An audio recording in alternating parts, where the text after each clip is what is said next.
What's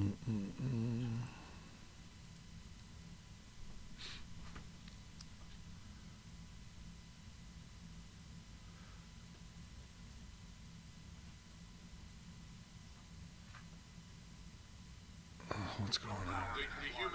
That's not what I want. Twitch.tv/Conspiracy Horseman. And it looks like we are live back here at Twitch.tv/Conspiracy Horseman. And this is where it's for the G's and this is for the hustlers. This is for the hustlers. Now back to the G's. Now freeze at ease and watch me out some more of them keys so I can hear myself in the headphones. It's 199 Tracer. Let me just say it's Big Pop. I'm on the mic. I'm back with Big Silvio. And this time we're going to hit your ass with a touch to leave motherfuckers in the daze. Camel clutched infidels here on Light the Fuse podcast as we're going to blow up the spot at hackerhamin.podbean.com. Yalla. Hamin coming in hot, dropping some bars. You are blowing it up. Shit. You look like you were blown up just from spitting out them lines. What's up, my brother? Good to be back with you, man. I feel like something's real complete inside me right now after coming off being sick. I got to talk to obviously one of our brothers, your closest brother, tag team partner, the Kamikaze Kid yesterday, and now here I am with El Sucio again. It makes me feel young. I feel 10 years younger today. Getting to interact with both you makes my heart feel good, man. We're back, man. You're looking 10 years younger. You're looking about 10 pounds lighter after all the poop skis you did. Dude, fucking A. I was on that quick Cheeto diet. I mean, you might have heard of that. It's you don't need no cleanse, no juice cleanse. It's just whatever crackers and Gatorade cleanse is what that shit's about. But yeah, man, I'm glad to kick out. I feel stronger. Had 3 workouts under my belt. I'll get the 4th one in after this, and then the 5th one in after an early Valentine's dinner with wives. 244, 17, and I think 81 is going. We'll see if they got their chores done. And Did you take the Blue Chew gimmick? No, I don't need it. Yeah, I don't have that much gray in my beard, and I can get inventive, you know me. So we'll get in the final workout after that and pass out tonight. So what do you and your lady, Miss Muscles, got planned? Anything fun? Yeah, man, I'm going to wine, dine, and 65 here on Valentine's Day. I got a little something special planned, but she's over there in the other room on another conference call. So that's inverted, where you guys just lick each other's thigh. You get close, but you don't really. Yeah, it's more sensual. It's tantric. It's tantric. Not everything has to be about sex, right? Sometimes it's about love. She's got nice thighs. I don't want to say nothing bad about talk about your girl, but if I do. Her, yeah. She does. No, she's beautiful. I love her. We're here, the sexiest duo on podcasting, back again. Mm-hmm. Hey, we were talking about blowing up earlier. Do you remember the Brandi Rhodes blowout diet gimmick he did in like the brief stint in the 80s in WWF? No, I don't remember that. Oh, man. Dude, when we get out of here, I wish we could do video to video on this. Yeah. But we probably get kicked off YouTube.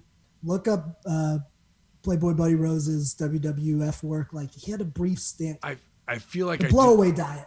That's what. Yeah. I do remember this, man. I know. I remember the spots and the cooking stuff like that, and then he'd just be eating shit too. Yeah, he just had this huge gut. And he's eating all this crap and Twinkies, and he's got a fan blowing on him, and it blows away the pounds. So fucking good. Well, I wish it was that easy for me. I was back at Planet Shit List, and then Rip put out this. You see the tweet Rip put out last night? This is the shit where he fucking my head's still fucked up, which I'm kind of glad because it helps me with discipline, because the fat, Pops, you big fat bastard, wouldn't do it. Rip. Rip at Hustler 2754, which happy birthday last week to our mentor, the Hustler Rip Rogers, man. It says, look in the mirror, ... honestly, ... on first impression alone, would you pay to see you perform? Do you look like a badass? You carry yourself with fucking confidence? Or are you skinny, fat, and rotten gear looking like you need to fucking buy a ticket at ringside? I was like, fuck. Hashtag starts doing squats and curls. I got up and did for 15 minutes, grabbed the Stevie bands, grabbed some light weights, and just fucking curled till they burned. Dude, that shit kills me every time he tweets that shit. I'm like, motherfucker, because I know he's at the gym. You see this year in 2019, they had most days clocked in at the gym. They put like 311 plus. Rip Rogers, he was at the top of the list over everybody else in the fucking gym. He did the same thing last year. He's always on the top of that shit, man. That's crazy, dude. He's a fucking nut. Rip will get you with that, man. And that's something that I kind of implement on my seminars and stuff is you got to be honest, man. As a wrestler, you got to look in that mirror and say, well, would I pay to see me? If someone put me on a flyer, would I be interested? I was telling my lady the other day, speaking of Rip, I was like, you have to get, at least one time I got to bring you to Louisville for a weekend so you can train with Rip. She knows, obviously, he trained me and you. Yeah. All of our listeners know that was our original mentor. And I was just trying to explain Rip a little bit. I'm like, he's calmed down a little, but Rip is insane, vulgar, loud. He will yell at you. He will motivate you. And it was kind of funny. I explained how the guys were cocksuckers and the women were the C word, which seems so incredibly politically incorrect in today's climate. Yeah. But it was almost like a term of endearment, and it was legitimately the definition of equality because he called us both genders the worst possible name you could call them, but he's a nut. He's calling you that to fucking see, and so this doesn't scathe you. It's not some helicopter parenting. You cunts get in there if you're not gonna fucking do it. What'd you call me? Oh my feelings. Right. If you can't get past that, then you shouldn't be in this business. There's a gatekeeper that is not just doing it to be a misogynist or an asshole or pops, you fat cocksucker, get over there, I'm puking in the fucking corner and the thing, back in for pin drills, I'm out of shape. We're playing with wrestlers trying to get respect, but like, you gonna fucking do it or you're not gonna do it? Are you gonna get in the mafia? Are you gonna do what it fucking takes to get here? Do you want a Mickey Rocky trainer situation so you can become world champion, or you just want to put money in somebody's pocket because they're an ex-WWE star and they fucking can, and they'll give you some knowledge, but they're not going to drive you, really prepare you, have you ready for everything that comes in your path after that, man. Fuck no. So that's the difference in the magic. And you know what you're really getting, what I always kind of liken it to, is that Arlie Ermy experience from Full Metal Jacket. You pay for the swearing, you pay to be part of that, and you can take it, and it is whatever, hazing to get into our shit. There's way too many people, which I'm going to shoot on in this show, who are playing wrestler and are signed or getting shines, and they're not the real thing, in my opinion. So that alone is worth the price of admission when it comes to being a Rip guy. But that torment, that work ethic that he puts in you, it took one tweet for me to fucking go, shit. This day, man, that's the effect. Hey, tell me if you agree on this, man. A lot of this stuff I learned from my trainers and teachers, it really didn't click until way down the line. And in hindsight, I'm like, fuck, now I understand.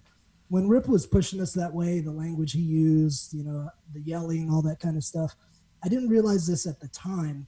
But in hindsight, kind of like you were just saying, if you can't handle that, like you can't handle someone calling you a cocksucker, the C word, or telling you to get your fucking lazy ass up and go to the gym, man, wrestling at higher levels is so fucking cutthroat, emotional, drives you crazy. Like, if you don't have the thick skin for somebody to call you a name, there's no way you are going to survive as a legitimate pro in wrestling. No, do you get that same feeling now after all these years? Yeah, and I don't know, maybe it's because of our age difference a little bit too. The mentors I had in comedy, like I was able to be like, let me take from them these parables and put them to me that really stick, that I'll wear these and they'll always be, a part of what I take forward and try and push, because I really feel like those things help me. There's 100 things I've forgotten that Rip said, that Sure. TJ and Dave said that I wish I could remember, but the important ones stuck for a reason. So I think with me and Rip, I was able to kind of apply pretty quick. Plus I had the opportunity within a year's time of leaving OVW to get involved with 2CW. And that's someone coming out of a college getting to go against indie guys who are good, but they don't really know why they're good or why they're missing sometimes. You know what I mean? And all I had to do was just be the director I was, humbly, because it wasn't my show, my money. And they put my knowledge to work, and things kept improving little by little. And whether I was working with at the Hog Wild level, or I got to work the main events with the You know, like it would be at OVW Summer Sizzler Series in 2CW. You just play your spot. Your time will come around, and you do good business in the meantime with whoever you're working with. So that being able to do 4 years at another place after doing 3 at OVW, and then every place I've worked, I do long-term business. My story almost gets to carry on as I get to book how I want to, carte blanche. So the promoters are pumped to have it for obviously the coverage of Hamin brand and Russo brand for their shows. And I mean, that's added value, but they also ask me real promoter questions on how to expand their business. And a lot of that I take from Rip and Danny that they're getting that I feel like I should charge them $500 fucking for, because fuck you. $40 a week. Right. And some of them apply it and they get a little something. It's still like teaching kindergartners. That's what I take, is Rip would be like, you got to make this so fucking simple because you got 12th graders working with kindergartners, right? That's how I feel working with some of these promoters. And some of them are growing up to 3rd and 4th graders. Others act like they want to, and then they make stupid fucking move after stupid fucking move. So I try not to get too hot about it, but this all loops around into the being a cunt or a cocksucker. If you can't take that, what are you going to do when you got to deal with these promoters in business and da-da-da-da, and you don't have that in that brotherhood with, like, if you're not business savvy, you're going to get chewed up and spit out, and you're there playing wrestler. And there was a lot of people who were safe in OVW who never really applied their craft. They came and they got to do it and be a part of that. But if you're not out there on the streets hustling afterwards, then you just spent $6,000 on your education, and now you're not using it anywhere. Meanwhile, guys like you, me, Timmy Danger, Joe Coleman, I mean, there's a lot of guys out there traveling. I mean, Dylan, there's a ton of guys out there who went out and applied and have really made it. What's his name, who went to the UK and opened his own school? Rossi, Andy Baker. Yeah. I mean, I work for him. He's got a really good company. Yeah, dude. I saw his fucking students training this week. Real discipline with, an upstart budget, but dude, he's got the fucking knowledge, and he's capitalizing on it, and he's building a territory, and he's dropping pebbles in the pond, and he's inspiring. And that's all Rip, that's all Danny, that's all Al, that's all Marty, all those guys coming together. So, it's what you're going to take away from it, and then are you going to apply it at the end of the day? I want to give a shout out to those guys. It's RWA Wrestling Academy. They are affiliated with the Al Snow Wrestling Academy. Mm-hmm. Andy Baker, Andy Rossi is the booker and owner. I worked with a guy there named Matt Fox. Matt Fox, I kind of think, is one of the hidden gems of the UK scene. Yeah. When everything exploded, Matt is still flying under the radar, but I want to say he's about 10 or 12 years in. Our listeners out there in the UK, or if any UK promoters are working out there, I did about 35 minutes on the fly with Matt Fox, and he followed every fucking step of the way. Great talent, so keep an eye out for him. I mean, what does that say about you, dude? You can't beat this guy in 12 minutes? He was much bigger than me. He was like 20 pounds heavier. Let's see you go with Brock Lesnar. You can't beat him in 12 minutes. You got to go 35. Like, with all your knowledge, you still... cardio, man. I'm just trying to get a workout and make the kid look good. What the fuck? Look good. Beat him. This is a competition. I can. No, I'm giving. I'm pretty sure I can beat everybody in Japan. Think of Conor McGregor and Floyd, right? They had to do the 10 rounds. They had to get the shine done. I would have beat both of them. I would have fought them both at the same time, beat them both. I would love to see you fight either of them. That is a pay-per-view I will spend $100. Let's do it, bro. I train Muay Thai every day. Come on in. Let's see what happens when you get wrapped up. I'm down. I weighed in today, 254. So 20 more pounds to go. And, so whatever. I don't know what that means at that point, but that was what I wanted to get to, 235. And, I feel good and I feel strong. And I'm not scared of anybody in Japan, bro. Not one of them. Not one of them. Slim fit suit. No, none of them, bro. Like they can come at me, and Conor McGregor, a little Irishman, and doing shit like that. That shit don't scare me. You can pepper me with 4 or 5, but you got to come in. You're not getting back out.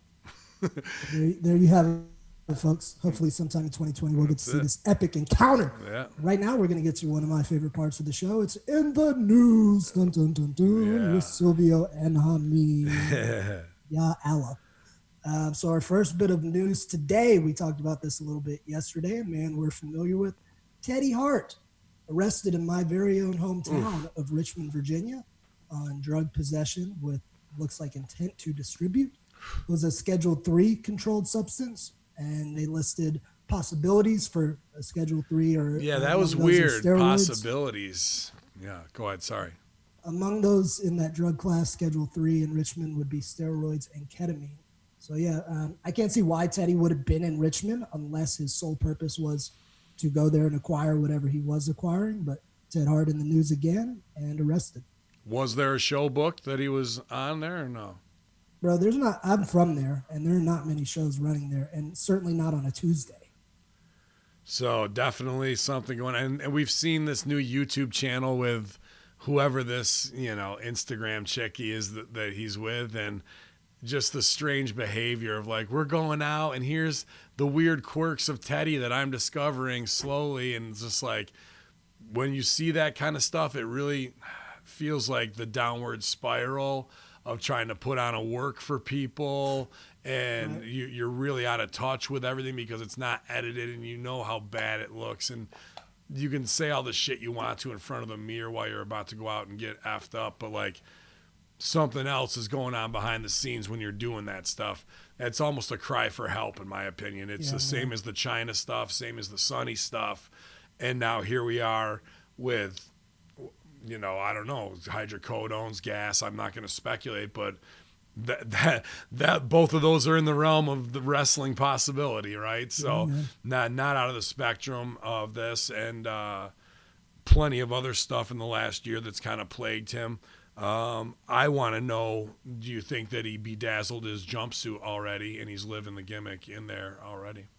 Well, it's pretty gully in Richmond. I'm from there. You do not want to be in the Richmond City jail, okay. But Teddy Hart's pretty savvy. I wouldn't be surprised if he had one of those chicks smuggling some, bedazzled kit with one of his cat carriers or some shit like that. You think he has the cats in jail? He might get the pussy in jail, or he might be that. He's pretty, and he might still showed up with glitter in his hair. That isn't word get around quick that way. But I hope nothing bad happens to anybody in this kind of shit, but also not too surprised. I'm kind of glad, even though not glad, and glad's not the right word, that Harry Smith has kind of separated himself from all that stuff that kind of went on, and he's really focused on diet, career, and mental. He's a machine. Oh, beyond that, bro. Insane. I can't believe he's not. I would bring him into AEW and have him win night one. I'd have him take the title night one. I worked with Harry in England maybe about a year and a half ago, and I hadn't seen him in so long. Just in his presence, you don't realize he's kind of like Billy Gunn. You don't realize how big he is until you're in front of him. Yep. Dude's a specimen, just fucking sick. Shelton Benjamin's like that too, deceptively big. I mean, not that he looks small on camera, but then you're fucking next to him. I remember at Six Flags, I was like, God damn. Mick Foley too. Oh man, baby. Yeah. I want to wish Teddy Hart the best, man. He's an exceptional talent. Teddy, as everybody knows, has his quirks. He's fucked up, but he's good at what he does, and it seems like he's always trying to work his way out of a hole and get reestablished. So maybe this will be the final time, and we'll get him, on the straight and narrow. So best of luck to Teddy. Yeah, man, absolutely. I think he still owes he worked Twinkle Toes out of $20, and me and ate the weed, but it's a better story. All right. Next on the news, another one of our brothers, LBW brother, my good friend and co-trainer here in Florida, Matt Sydal, coming back to Ring of Honor. He will be appearing on their next pay-per-view, teaming up with Alex Shelley to face Marty Skull's Villain Inc. in a tag match. Who's in kind of tag tournament gimmick? Who's in Villain Inc.? Marty Scurll and his partner, I think, is Brody King, maybe? Okay. Not 100% sure on that, but I know it is Villain Inc. Marty, I didn't know if it was like two guys who were under him or not, or if he was. No, he's actually in the match. So shout out to Matt. It's with Sydal's pedigree and quality. It amazed me, since he left Impact that somebody hadn't snatched him up. I don't know why AEW didn't snatch him up. So we'll see. I know he's keeping his options open, doing a lot of traveling and stuff, but good to see him back in Ring of Honor. He deserves to perform at a high level. Dude, as we run across everybody in this business, usually the heels are the nicest guys and the baby faces are the biggest assholes, but it don't work that way with babyface Seidel. Such a fucking awesome dude all the way around. And I'm glad that you guys have been able to form that partnership to spread education. And I look forward to everything you got going on that way. That's a big win for Ring of Honor. You want to talk about, a guy with star power, star value, who's done it all, can still go. It's same as he's in that John Morrison spot, in right. my opinion. So that's just going to be Marty Scurll making a smart move now that he's got the book over there. I wanted to bring this up, which we just talked about in the locker room. Stevie and I did before I came on with you, Sil. They are doing a 16-woman tournament. That Women of Honor title, they're just saying, fuck it, it's done. Now they're doing the Women's World Championship. And I don't know if that because old girl may still have the title and is holding that hostage, or Kelly Klein. Yeah, Kelly Klein. Or they're just saying, let's wipe it clean. But that was only 2 years ago. That wasn't it Brandi that brought that title out and presented it all when they were all working together. I can't remember if I'm remembering that right or not, but I remember the big pageantry of it. And I don't know, why spend money on a new title just to wipe the slate clean? I think have the 16-woman tournament. If you got to get an exact belt made, I think the name Women of Honor has more equity than Ring of Honor Women's World Champion. You know what I mean? Yeah, it's got a cool name to it. But yeah, Kelly was the champ, so it very well could be she's saying, fuck you guys.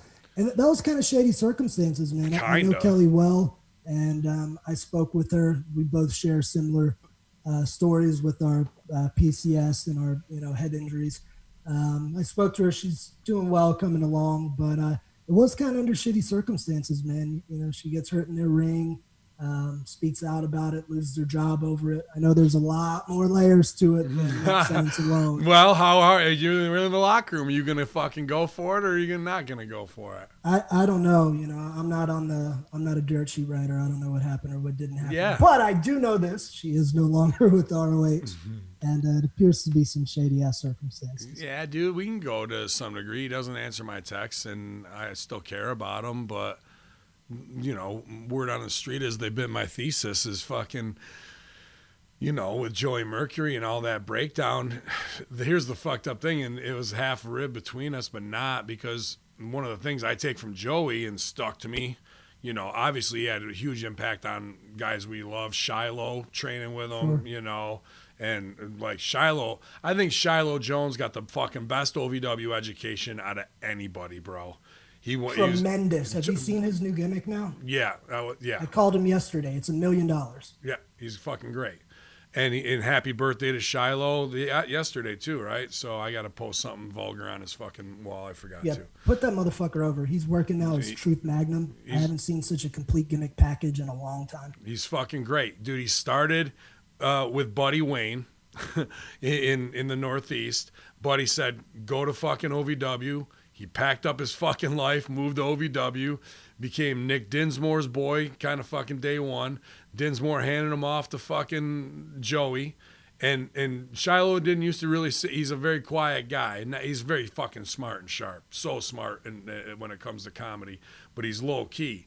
And then, but when he turns his character up, that's why it's so good. He's a whole different fucking dude. So then, and there he's a Rip's guy. At all three at the same time, he's training with all three of them.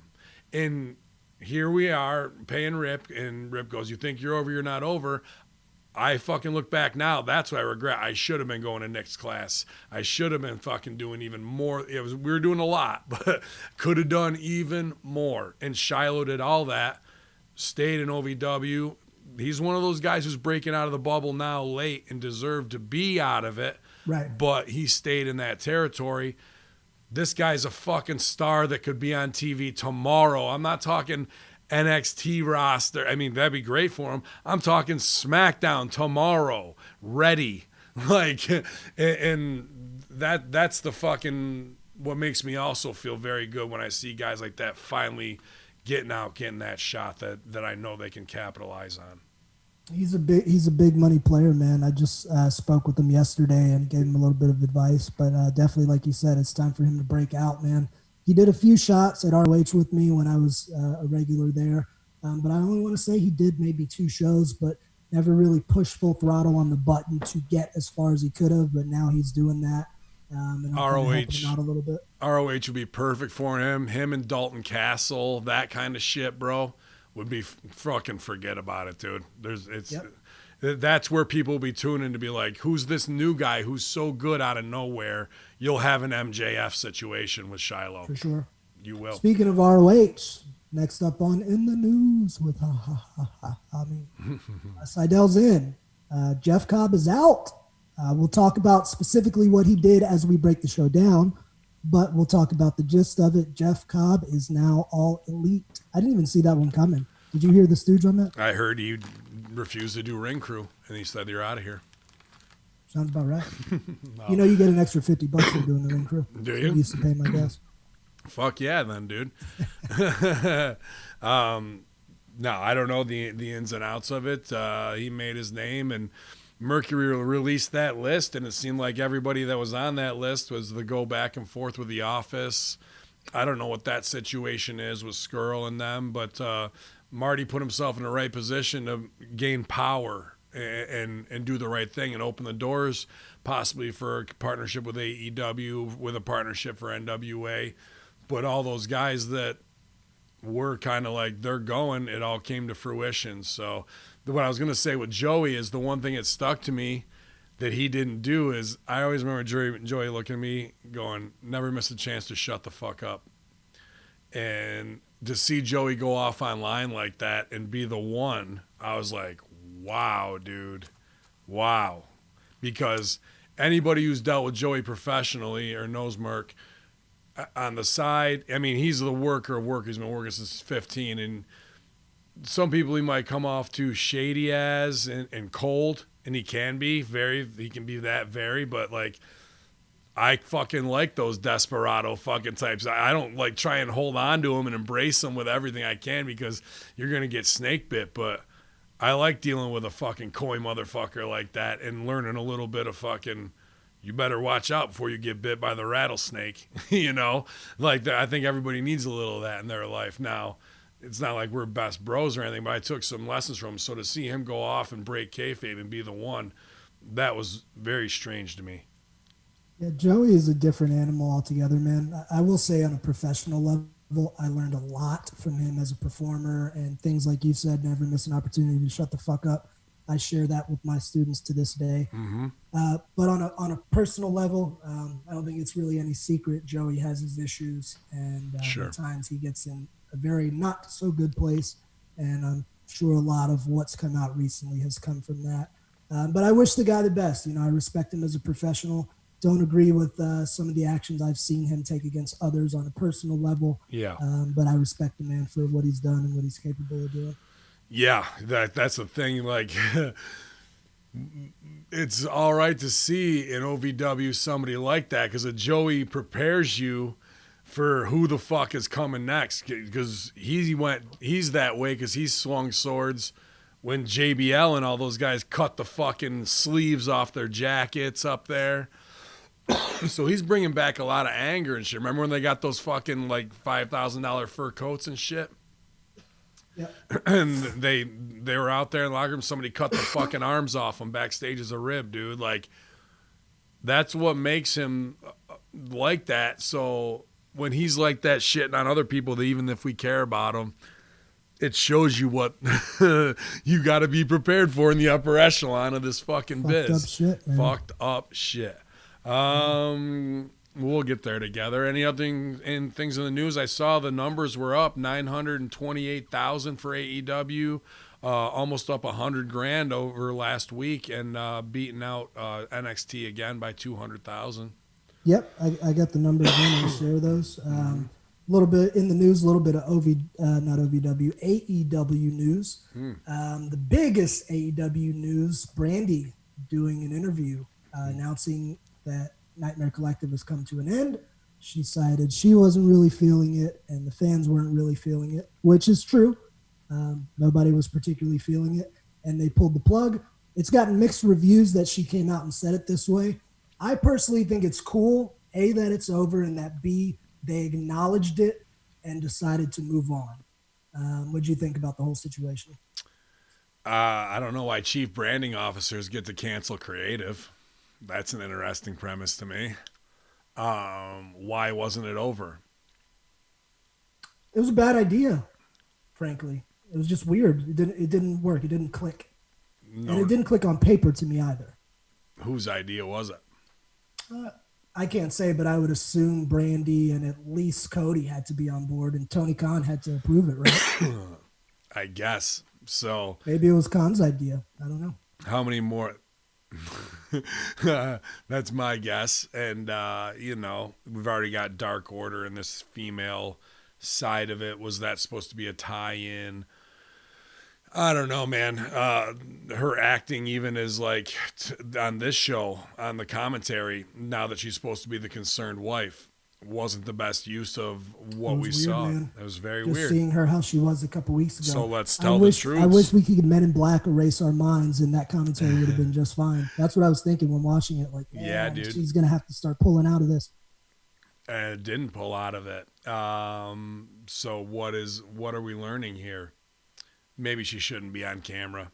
Maybe for a while. As beautiful as she is, we need her in a situation like the whipping to make it more legit and credible. You don't have to be on camera every week. You don't have to be a star.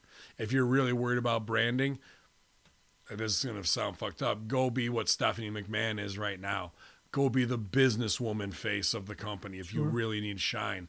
Because crossing these streams makes everybody look like they're playing wrestler. She doesn't look like a wrestler. She doesn't look like someone who's involved in wrestling, even if she's married. She looks like someone who wants to play wrestling on TV. And it's coming off as bad acting, and it's hurting the angle more than it's helping it. Valid point for sure, man. Like, I think 2 months ago, she could have done that same commentary. No one would have said shit about it. But to your point about being like Stephanie McMahon, she does well with that kind of stuff. So it would be good smart for her to go away and everybody forget about it for a little bit. I saw a spot her and Cody did at the Hawks basketball game where she had great chemistry with him, just talking as a company figurehead. Perfect for that. So maybe a little rest for Brandi. That's all when we need to see her, because she's so beautiful. She's so sexy that you want to see her.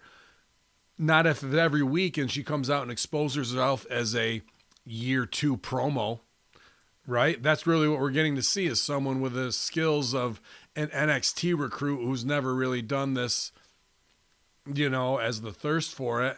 She's so beautiful in a Miss Elizabeth 2020, minority, intergender relationship, articulate, smart, beautiful, sometimes sexy in the bikini, sometimes Gucci fucking model ready. Like, that's who she is. We don't need more than that, right? Let the image of the social media be her. So when you do get a little piece of her, it's like getting to hear Beyonce talk. It's like getting to, way too. So would too. that make Cody Jay-Z? Yeah, Cody is Jigga, man. You can pull it off. Man. Yeah. Dude, Jay-Z, after he left Rockefeller, started his own thing. The Jay-Z Cody story isn't too far off, and to be cutthroat. If that, I could almost argue the point of, Jay-Z and them are obviously the black mega power couple. Now Cody and her are an even more evolved version in an interracial, right? Sexy, young, super, 30 under 30, all that shit, dude. So it is right on the cusp, but they're blowing it, trying to do the old WCW, she's worried, the old Miss Elizabeth. Like, nope, we're missing the cool again. We're missing it. Yeah. I got faith. I think they'll pull it together. Before we get into our dynamite, if they don't pull it together, they can just quit the angle. I mean, that's true. They just scrap it all together. Just say fuck it. Our last bit of news. This is Chris Silvio's tragedy of the week. So we are aware that there's another program on television called Monday Night Raw. We don't talk about it much on the show. because this is an AEW review show. However, I watched portions of this. You were hot, and when you're sending me chats, remind me to talk about the the Becky Lynch ambulance segment. I go, oh, he must have loved this one. So I'm watching this match, Becky Lynch versus Asuka, and they're telling a great story. They're working together. I'm like, oh Awesome my God, work. I could watch these two all day. Yep. Their matches are better than 90% of the rest of the roster. Got to slow down and do half as much because their chain is good as fuck, but they're not they're not registering, are they? They're just whip, bop, bop, bop, bop, bop, bop, bop, bop, bop. Moved a little fast at some points, but I loved it. I did too. It was great. If you took out 25%, sold 25% more, just a facial or a struggle, it would have been fucking flawless. Go ahead. Sure. So the point I'm making as a viewer and now a spokesperson, I guess you could say, about wrestling and critiques. I'm watching this great match unfold, has a straight up finish, good stuff. Then all of a sudden we get to Shayna Baszler coming out in street clothes with a mouth guard. So presumably Shayna walks the streets of America with the mouth guard in. I didn't even think of that one. That's fucking great. Go ahead. When she goes to Applebee's, she fucking pops it out and takes a bite of her burger, chews, and pops the fucking thing back. Maybe it's orthodontic related where she actually needs that, and it's like headgear. Let's not get too Who's ahead only of the top row? Maybe just the top row's jacked up? Yeah. I don't know. So anyway, Shayna comes out in the fucking mouth guard and street clothes. She whoops Becky's ass, which Shayna should be able to do. She's a badass MMA fighter. She then proceeds to pick Becky up and bite her in the neck. When Shayna finishes the bite, she has clearly prop blood smeared all over her face. I fucking know when Vince was coming up with this, he's thinking, remember when Mike Tyson bit Holyfield's head off? And he fucking has Shayna for no reason at all bite somebody for the first time ever. It would have made sense if like Becky had been whipping her ass and then Shayna bit her. So that was number one. Yeah. Then we get to painfully long shot of Becky selling it and trying to act. She's a goddamn wrestler. She's not an actress. This was minutes and minutes and minutes on end of poor acting. Bless Becky. I think she's a great performer, but she ain't fucking Meryl Streep, bro. No. Get out of here. No, I got it. Oh, dude, let's go back up a little bit. First, she takes the mouth guard out to show the big thing. It caresses the hair on the back of her neck up to expose her brain stem and her cerebral cortex. Fucking bites down. So this isn't really Tyson. This is what they wanted to do instead of let's do the old get color up here. Let's do a different bite back here. I don't even think they were thinking vampire, but way too much prop blood. So now it's a rib on the internet instantly for fucking Gangrel and the Brood to come back or whatever. And forget about that. You just bit into a bitch's fucking spine at the top of her neck, got mega color. She should be in shock. And the fact that she's even up and selling it, you just killed all that fucking heat right there. The thing before that is we have the Messiah versus Owens and them, and fucking Joe gets the heat and they leave or whatever, the heels leave. Here comes Becky down the ramp to part the fucking waters between the baby faces when we've already established the fucking relationship between Becky and Seth like 4 months ago. And haven't explained it out. And they didn't even fucking do an edit there. They follow her to the walk to the ring, and all these fucking guys who got heat are now emasculated. The babies are, and they don't do it. Now, who should come and fucking take care of Becky and do it? Dude, the Messiah, he should have the healing power. He should have the fucking and carry her out and be the one. Instead, they walk her out to fucking go do a Stone Cold thing where not that she doesn't want to leave and fight Shayna, she kicks the fuck out of the ambulance people for no reason at all, drives herself to the fucking hospital, steals a car, does assault 1 and 2, steals the fucking ambulance, so 3 felonies right there, goes and apparently maybe stitched herself up at the hospital, who knows at this point, comes back in the ambulance in record time of medical history. I've never seen anybody go to the hospital that fast and come back after massive fucking trauma to the neck. Went to Wawa real quick. Yeah, dude. but then admits to being on pain meds. So she drove back from the fucking hospital, gimmicked up on morphine. Who knows how many people she killed in a hit and run on the fucking way back and doesn't remember, just to cut the promo on Shayna to say, fuck you, bitch, come fight me. And then Shayna doesn't come out and fucking fuck her up again. We leave. It was possibly the worst storytelling I've ever seen in my life. Very, very, very. And you left this out. They kept cutting back. Like other stuff was happening. And then they would keep cutting back to Becky walking around in her Irish accent. I mean, that hurts. And then another cutback for the fucking ambulance thing where she steals a car. Why didn't she drive her own car if she needed to go that bad? Why didn't she just say, fuck you guys, I'm getting in my car? Because you could put why didn't she get stitched up by the medical and doctors on staff? And why didn't she just come and whoop Shayna's ass after it or come looking for her? She's the man. She's not afraid to know. She ain't scared of nobody. I mean, that's like every fucking, medical trauma situation when the EMTs show up. First thing you do is beat the shit out of them and then do a carjacking. Everybody knows that. They teach you that in health class in junior high. Fucking poor Usos, man. They have a couple too many drinks. They go out, get a little trouble with the cops. It makes national news. Becky commits felonies on national TV. Doesn't even get fucking a fine. Comes back. No wellness, nothing. Comes back. That violates the wellness. On morphine, puts it over on promo because she's that good at promo. Dude. Fucking Andrade just got popped. I want Becky tested. And then they try and put it over like Becky's doing some PR thing today.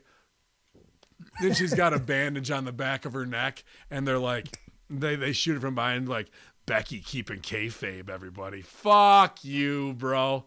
Fuck you. If somebody bites the fucking back out of your neck and there's blood everywhere, even in a ridiculous, overly booked situation, that's the heat. That's it. Seth comes and carries her out. He maybe heals her in some way, and maybe they're in on it in some fucking thing to add to the bullshit. You don't fuck up the ambulance drive. All this. This is where they are completely clueless. They look like total idiots, and they shoot their show in the foot every week. And people just keep putting over women's revolution, this, that, and the other. Get the fuck out of here. You do know that Colby Lopez is not an actual Messiah, right? He couldn't have healed her. Well, that's the thing. He's supposed to be a false Messiah, right? Sure. Well, I thought he was just a Monday Night Messiah. Well, but it was on a Monday, so. But that's the thing. What if he does heal her in some way, but it's not like completely that way? Or what if Shane is in on it and it's all a staged fucking thing to make him look like a fucking false prophet? Like he if he's a Messiah, what does he need to do? Messiah shit? Which is miracles and shit, right? So why not let's do a stage fucking beating, make it all set up like a fucking injury. He comes out, carries her to the fucking back. They try and take her. He's like, no, I'm going to fucking handle this. And AOP fucks up the ambulance drivers or whatever. Go, and then we get a soft scene where she's waking up, but it's all staged. It's all fucking staged. And or does he heal her with the Weezer? Only time will tell. Yeah, we'll see. But they're not even putting over the reality that they're together. So huge, and that insults your fucking intelligence as a weekly episodic watcher. You can't create these realities and then not pay them off, dude. So back to the meat and potatoes of today, a show that actually does make sense and has good long-term storytelling, at least in my opinion. We gonna do some numbers. AEW Dynamite extended its streak to 6-0 in 2020 versus NXT, garnering 928,000 viewers to NXT's 777,000. AEW's Dynamite viewership of the last 5 weeks: February 5th, 928; January 29th, 828,000; January 22nd, 871; January 15th, 940; January 8th, 947. The key demo competition, as always, NXT, Masked Singer, and Tucker Carlson. AEW's YouTube viewership was up about 200,000 to 3,243,412. Their most viewed was most viewed video, Moxley Strikes Back, at 1,700,000. Least viewed video was Pac Unleashes the Beast at only 32,527. The median median viewership is 142,686, and the average ticket price looks like it was $68 again. Yeah, I got. I'm happy for those numbers, an increase. Yeah. I'm even happy for an increase with SmackDown and Raw this week. You know, I don't want things to be downturned. There are bright moments, like the match between Asuka and them. You know, that went Phenomenal. too long. But then they shoot themselves in the foot. So, or they do some house show 8-man shit that should be the OVW main event after TV goes off the air, and they book that as Raw when Raw is episodic and you need to end in story to carry them to the next week. Not these shitty 8-man get your shit in fest that's really a sell for AEW, the Bucks, Pentagon, and those matches. That's why they're booking that shit. With the bite angle and the hokey blood. I was watching Dynamite with my lady, and we'd watched Raw previously, saw the Shayna bite. She didn't see last week when Britt did the curb stomp on Yuka. And when she was watching this, she goes, oh my God, that looked real. Like it looked like it could pass. You could see the tooth, the blood. Think about the way that looked versus the extremely hokiness of the red blood Shayna. And are they playing off of AEW doing that by deciding their women are going to do a blood angle? Yeah, I think you're right on that too. They're selling for it, bro. As much as they say they're not wanting to, whether they do Butcher and the Blade through the, the mat before Gimmick does it, Bray does it. There's a lot of that going on that's subversive. I say, why do it that way? If you're gonna fire shots, let's have a segment where we fire some shots, bro. Fucking G, straight up. Yeah, big time. And that's what gets people to tune in and wait for that segment and be like, when's the crowing with Cornette shit coming? When's the real deal bang bang coming, and who's that going to be delivered from? But I like that business is in an upturn across the board this week, and it'll be a nice little pat on the back if they can hit 1 million, and they're only 72,000 away from that. So good. And AEW's up. Bianca Belair and Rhea Ripley are very interesting. People are excited about Killer Matt Cross. Riddle and Pete Dunne. Yeah, Matt Riddle, Pete Dunne, Killer Cross, Velveteen Dream's back. So there's a lot of opportunity, and there's not a lot of competition from football, basketball. March Madness might hurt them. But right now it was a good week all the way around, so I'm happy to hear that. I do have a Stooge report from an unnamed very close source to us. Same old pimp still walks with a limp, because we asked this question last week with the $70 average ticket price and a 4,500 draw, rounded up to 5,000. That's three. And Stevie did the math because I Steiner math out on the locker room. That's $375,000 gate, right? Let's say with the merch and shit included. We can even up that. Well, we'll keep it at, we'll keep it at 400. Was told to me based on him listening to our show last week that it was told to him that TNT Turner picks up half of the cost of production for every TV show. Okay. So that was very interesting, and it's not like any big like here's the secret. I mean, maybe it'll hit the sheets or what have you, but that's not like that's a good deal. In my opinion, that's a smart TV money fucking deal that protects them from carrying the whole nut, whether you make it or you don't. But now of that profit, so right there, that increases 50% of what your take home is going to be. Now, what is your overhead for contracts and all the fucking travel and all the paydays? And are these contracts even real? Because I'm still seeing AEW talent being advertised for indies. And I think a lot of this is a work on who's got guaranteed money and who's getting X amount of dollars. And, once you put money into something, it only takes a little bit for that veil to drop and people to talk what's really going on. Yeah. And if you notice too, there's a lot of people kind of in and out. Like for instance, Jamie Hayter, the UK girl that came on the scene. I thought she was doing a pretty good job.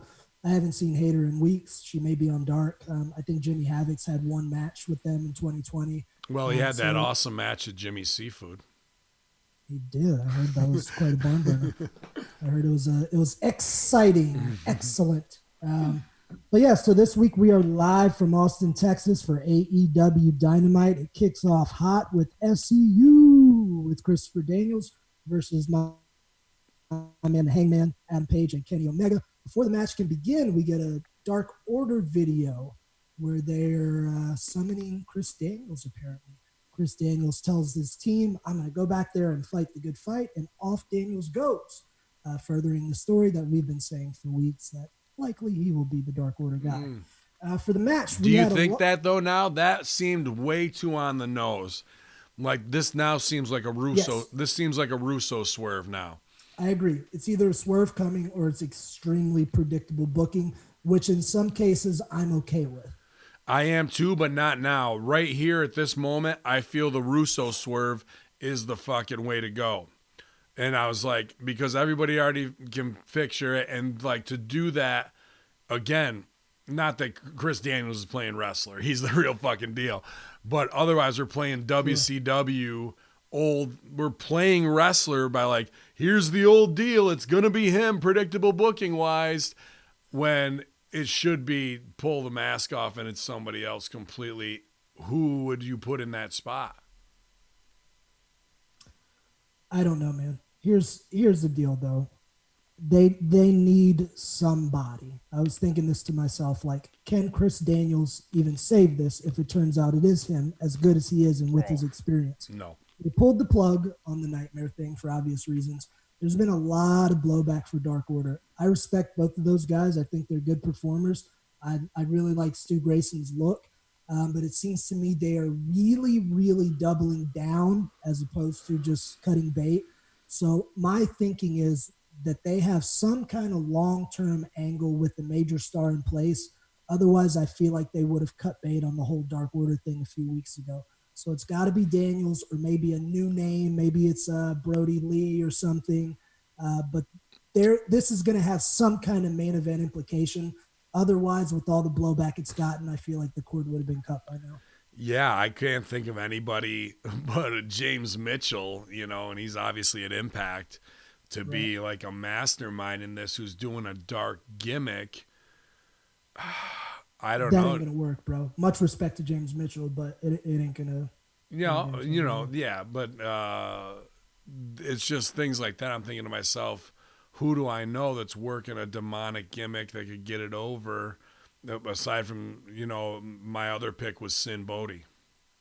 Yeah. I think Nick Sin could absolutely get it over and as a cult leader. But I really hope they do swerve Chris Daniels can come out and do all the dark shit. He plays highly intelligent when it comes to that. Sure. But we're just on the path of predictability. I'll feel like, wah. Everybody just wants to play Wrestling Federation. Nobody wants to really push themselves and innovate. So, I don't know. I was surprised at some stuff in this match with Scorpio Sky doing the fucking hot chop back kick.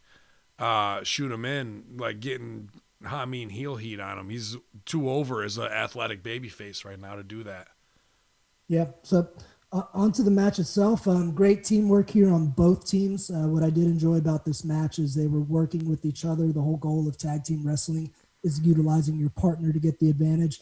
I thought both teams did a very good job of using their partner to get the advantage with offense. Started SCU up on top. They did a really cool spot that led to a tandem German suplex. Turns it around. Paige and Omega start getting the momentum back. They do their own version where Paige tosses one of them, I believe it was Kazarian, maybe to Omega for a sick German. Nice little high spot there. Then Kenny Omega both over the top with huge flip dives. They were the same dive. I would have liked to have seen maybe a variation since somebody did one. I know the story they were telling in this match is whatever you can do, I can do better, right? Mm-hmm. But I would have liked to have seen just something different for my own taste, a different dive on that.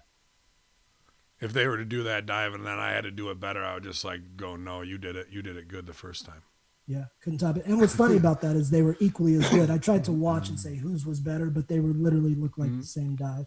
Lots of action in this match. This was literally the kind of match, like when you hear commentators putting over, like, don't blink because you might miss something. It literally was like that. Like, I was trying to eat and like somebody was texting me and I kept having to rewind because so much was happening. I had to too. I was eating some Rice Krispies and texting. I was like, fuck what I missed there. Yeah, so we had Kazarian with the cool little springboard leg drop, still looking good, fucking good at his age, man. Kazarian's the man. I wish JR would on the cowboy.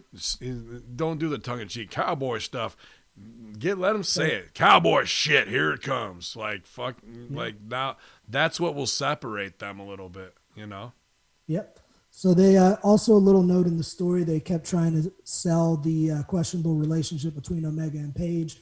We had Kenny Omega taking some heat for a little while. Went to tag Hangman, but Hangman was down on the floor selling. He wasn't able to tag. They put a little bit more heat on him. When he finally does make the tag, even though it was babyface versus babyface, it was pretty much a hot tag. Crowd exploded for Hangman. He came in kicking ass, doing cowboy shit. You had the cowboy shit chant. Hangman is fucking over. Big psychology note I want to point out on this. Hangman outshined Kenny Omega in this match. And he didn't do it by fast moving and by moves. Hangman did this by the small details that make you connect with an audience. At one point in his comeback, I believe he was lighting both brothers up corner to corner. Hangman stops for about 15 seconds, gets that look in his eye, the Hangman look, looks all around. Viewers and wrestlers listening to this that want to learn, watch.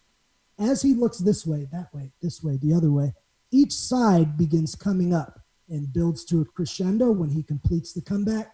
It's a completed picture. It's like the dessert of a great meal. Ha! Everybody's happy.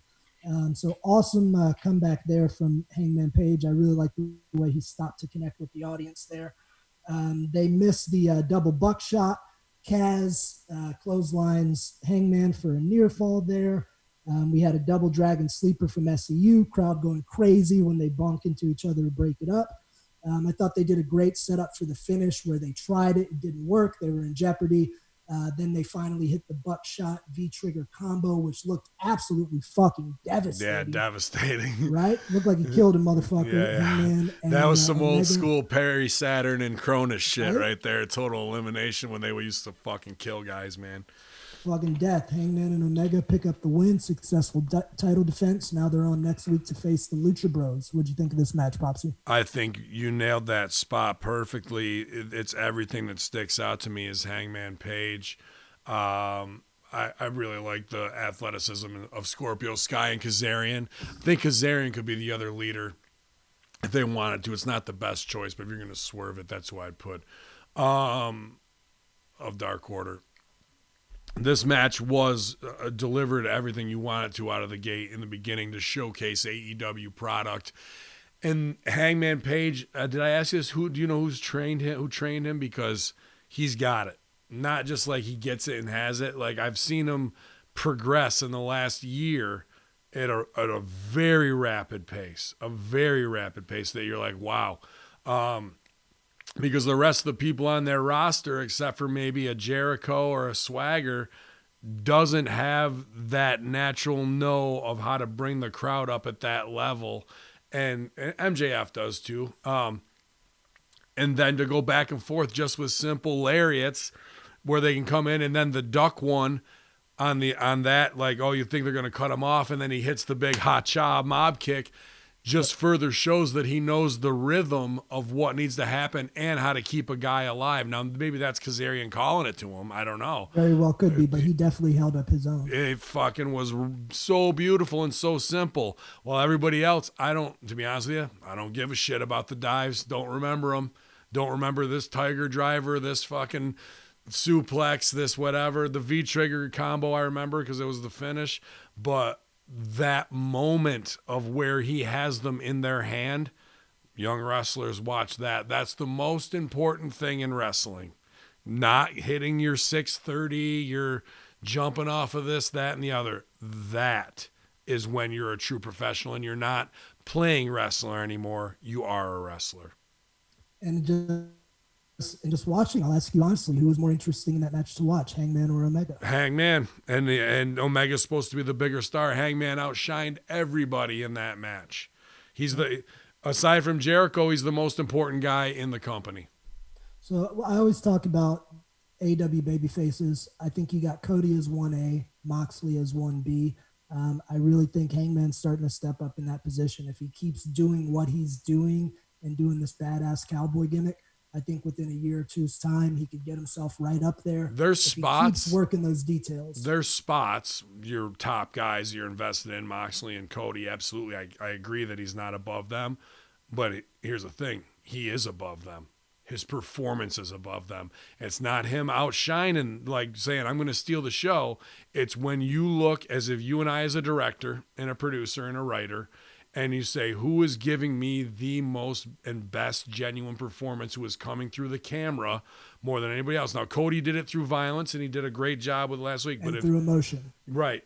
But that was a big scene. In 10 seconds, this guy's coming through the camera more than anybody else. Now that sparks my interest, and it makes me go, how can I set him up for even bigger success? Because I know he's going to get it, and he's going to make the most of it. Not that I'm saying Cody and Mox don't get it or Jericho don't get it, but out of all four of those, Hangman Page is on top performance-wise.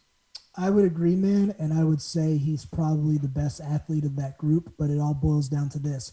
He's got to have the push and the rocket strapped to him, because right now, as good as he's been doing, I do not believe Hangman would sell as many tickets as Cody. I don't know, dude. I might. That's why they're 1A and B. I might have to disagree with that. People like the story of Cody and they want to believe in the legacy, so obviously your money's there. Stone Cold was bad as fuck when he didn't have no title and he wasn't on top. And they were just putting the rocket on him and he was barely out of the stratosphere. That's when people were talking and looking. And I don't feel that because of where wrestling is that's going on where people are going to know Hangman Page. But those in the know, I feel that kind of same energy with him a little bit. So no, I can feel don't put him in the top. Let him stay where he is for a year, because people are going to be more hungry going, this is the fucking guy. Right. And then when you pay it off, then now you got something. That's exactly what I'm saying. You got to tickle their balls for a long time here with them. Give it a year to 2 years. Right now, Page is Steve Austin after King of the Ring 96. Let's get him to WrestleMania against Shawn. Yep. So good work by him. Following the match, we had the Dark Order come out, which led to a brawl with pretty much every tag team in AEW coming out to get it on. I didn't like that. What's that? I didn't like the way they did that. Like, heels were out there, outnumbered, face off when we number it up. Here come these guys. Here come these guys. No, now here come the Bucks. So it's like, oh, who's over? No, they're over. No, we're over. Like, right. Have you ever been to a fight where it's like, we're going to fight you, but first wait till my buddies get here, and then those buddies, and let the fight happen. Here come the heel reinforcements. Heels are up. Here come the baby reinforcements. Right. Like running in hot. Yeah, running in hot, not waiting for everybody. Now let's start the fucking fight. That was wrestling phony, and that, again, is playing wrestler. That's not making something real. Yeah, it could. I agree with you there. Definitely could have used a lot of tweaking. I'd say the main things I didn't like about that, and you pointed this out last week, I hated, I always forget their name, but the younger tag team that they're trying to establish with the Dark Order, I hated the fact that these guys walked to the ring with their faces showing, then put the mask on when they got in the ring. I know they're wanting to show their face to get their TV time, but if I was the agent there, I would strongly be questioning that. That's one. I talked about them really needing that Q&A weeks ago, that quality assurance department, and they've gotten so much better tying up loose ends, but that just drives me nuts. I don't see why we need to see their faces and then put the mask on. You're either in or you're out. It's too late. I mean, they're ruining Lucha. They're ruining anonymity, and they're ruining the dark thing because why? Where did you see this? Were you there when this happened? You had to be. You were there in the inception of DCW. Where did you see this lesson? Where did you learn this lesson long ago? Do you remember this? I don't know. I can't say I do. Refresh me. Ted the Trailer McNailer. What was his big DCW fucking... Lana with the bag on her head. Lana with the fucking bag over her head. So this girl, Lana, nice enough, and paid her dues, came to train, huge fake gimmicks, sexy-ass body, and probably the most annoying voice you could ever hear from a Russian American, kind of whatever. As a rib, Rip says, all right, we're going to cover this hot broad's face with a bag, or we're going to shoot her from the neck down, and she's going to have her gimmicks all pumped up. And and Chad the Trailer McNair is going to cut these awesome promos that he does. She'll be behind him. And it's a funny damn thing. Like, it's a game we play out, and it's a half a rib on Lana to see if she's going to go along to get along, right? So we come up with fun and innovative ways to put masks on her or whatever it is, or shoot these scenes this way. But then her family comes to one little indie DCW student show, and she wants to show off that everything is, look at me, mommy and daddy, in front of everybody, in front of this crowd that we've been conditioning for 10, 12 weeks with this. And should be fortunate to be on TV showing off the assets that she paid for. What does she do? Comes out without the bag on her fucking head. Ruins everything we fucking did in the build-up that was going to be a 16-week build-up. Took her off TV. I bitched her out. I said, you don't care about your character. Yeah, everything we've tried to do for you, and this is how you're going to do it because you want to go into business for yourself because mommy and daddy were here from Croatia. Get the fuck off my show. Like that. She was gone shortly after, I think. Done right? Shortly after. And I almost felt bad for a second, but I was like, nah, look at this beard, dude. This is 6 fucking years of growth for a fucking Ben Hamin character. Like, don't tell me about fucking dedication to the craft and going into biz for yourself. If they were going to unmask these guys and they want to make them, then that's how you do it. This back and forth shit isn't more guys playing wrestler. These are wrestlers who might have put their grind in on the indies or did because they got spots, but they don't get it, and nobody's stopping them. They both appear to be fine, competent wrestlers. I saw them, doing a few jobs and they looked fine. But it's not doing anything to get them over. And I don't know if they think showing their faces will get them over, but they've done nothing at all to highlight this team in any way, and it just muddies the water and makes it weird. I would argue that the only person getting themselves over in any capacity is Evil Uno because he's the speaker. I feel like every other member of Dark Order really hasn't done anything to establish themselves. In the ring, Grayson has been doing some cooler shit to kind of show he's the workhorse. But outside of that, man, nobody else in the group really has any meaning or substance to it. Evil Uno needs to stop going to Pizzeria Uno, bro, because he's got to get in better shape. He's got to read Rip's tweets. I like those fucking guys. I love like watching Super Smash Brothers do their fun gimmicks. I get that they're trying to break out and do something else, but when you are trying to get heat and beat the fuck out of people, and then you're going to stop that with an Orange Cassidy cut off. We talked about the Orange Picture, bro. Yeah. Did you watch that version? No, I had the non-cut version. Drove me nuts. I had the uncircumcised. Don't put Orange Cassidy in picture. That's his one fucking thing on the show. Okay, so there's a mistake. And these are the guys who are supposed to be the big heaters. They stopped to turn around just to get a Young Bucks super kick seg over. Like, we talked about fun ways for Orange Cassidy to be mixed in. If you're trying to get heat over on guys, you can't make heels look stupid. And that's exactly what that fucking did. So nobody got over in this segment, dude. Then in picture, you see that with Orange Cassidy, little stuff happens. Then in picture, you just kind of see everybody, including the Young Bucks, just kind of walk off. I assumed it was going to break into like an impromptu 10-man or whatever. I later found out it was to promote. Here's what I thought. For next week. And they could have come back, and I didn't have the picture, so it looked different in my perspective. They get in the ring. The best friends roll him in the ring with his hands in his pockets, which is funny, but I'm already pissed because we just killed the heels heat, and that's what I'm all about.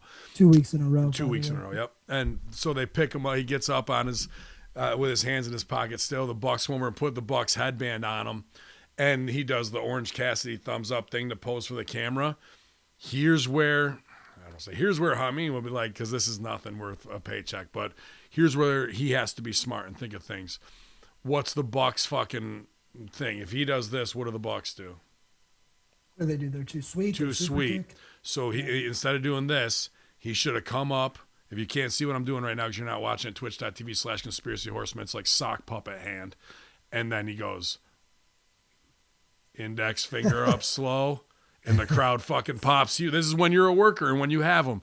The crowd fucking would go, oh, as he raises his index finger. And then he looks,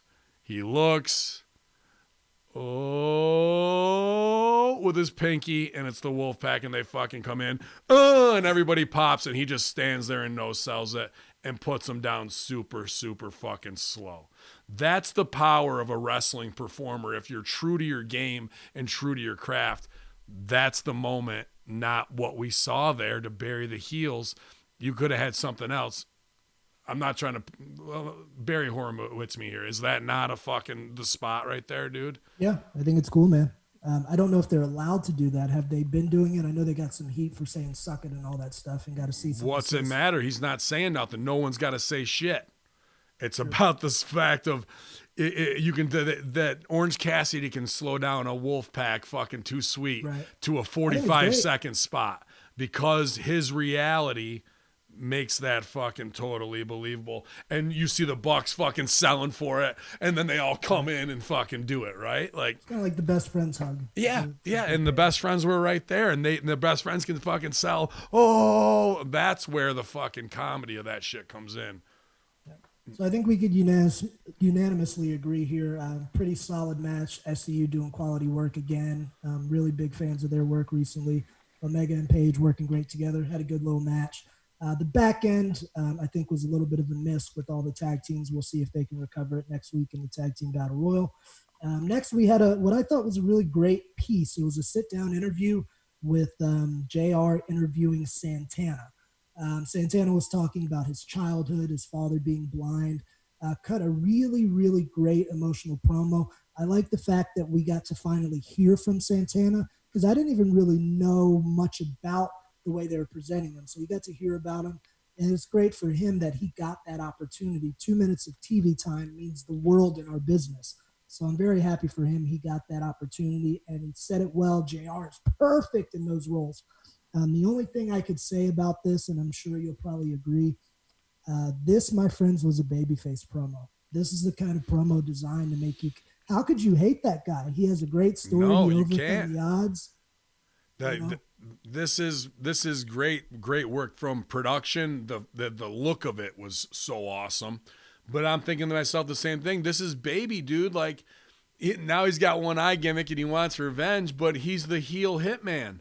Like, why am I feeling for the heel hitman here? You know what I mean? Like, plus they kind of want to do the brown power thing, but then when his partner comes out, they kind of are jokey and clowny. So what emotion am I supposed to be feeling for this dude? I like this feel, but great wrong promo. time. Yeah, great promo. Wrong time, wrong spot. And I'd like to see more of these with other stars because I think JR, like you said, is phenomenal in that. But I always ask, where's the heat? Who's the heel? And from what I know, like now I should be feeling empathy because I have to hate Moxley because of this? It don't make no sense to me. And then I'm thinking to myself, who is this doctor that is letting these guys wrestle with one eye? Like, who is clearing these guys back there? Is it Dr. Stevie? What the fuck?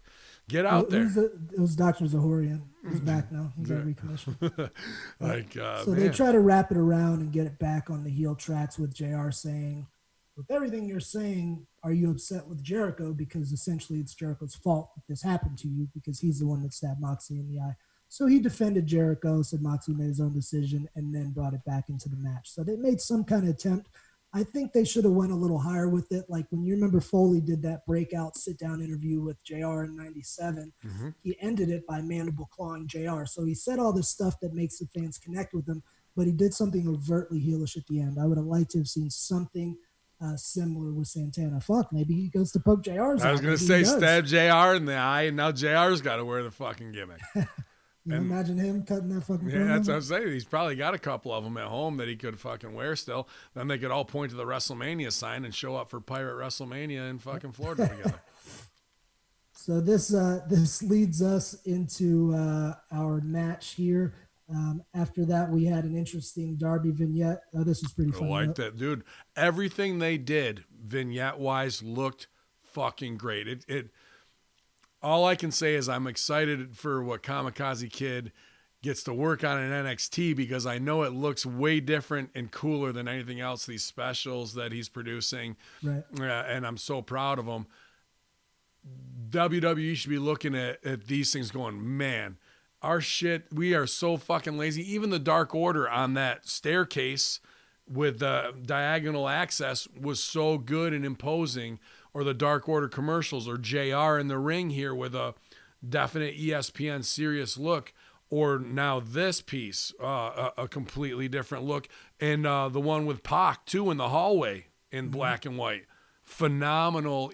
Every person's getting their own stylized stuff, man. And that's really going to set their show apart, because that shows you care. Because when I see a WWE, we're at the fucking gynecologist with Maria and Mike, and the wall is made of a freaking curtain with a picture frame hanging on it, I'm going, are you kidding me, bro?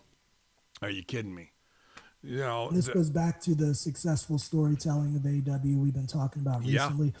It popped me at the end of the Darby VTR. He had the poster of a shitty picture of Sammy that said, "Kissing Jericho's ass gave me herpes." Yeah. I thought that was pretty funny. Well, I mean, this is good takeoff, obviously, on Sammy's picture-in-picture thing. Storytelling. But in a gritty way with ground-up pizza boxes where he might have marked it in his own blood, and you see his skateboard on the ground and all that shit. It was very good, man.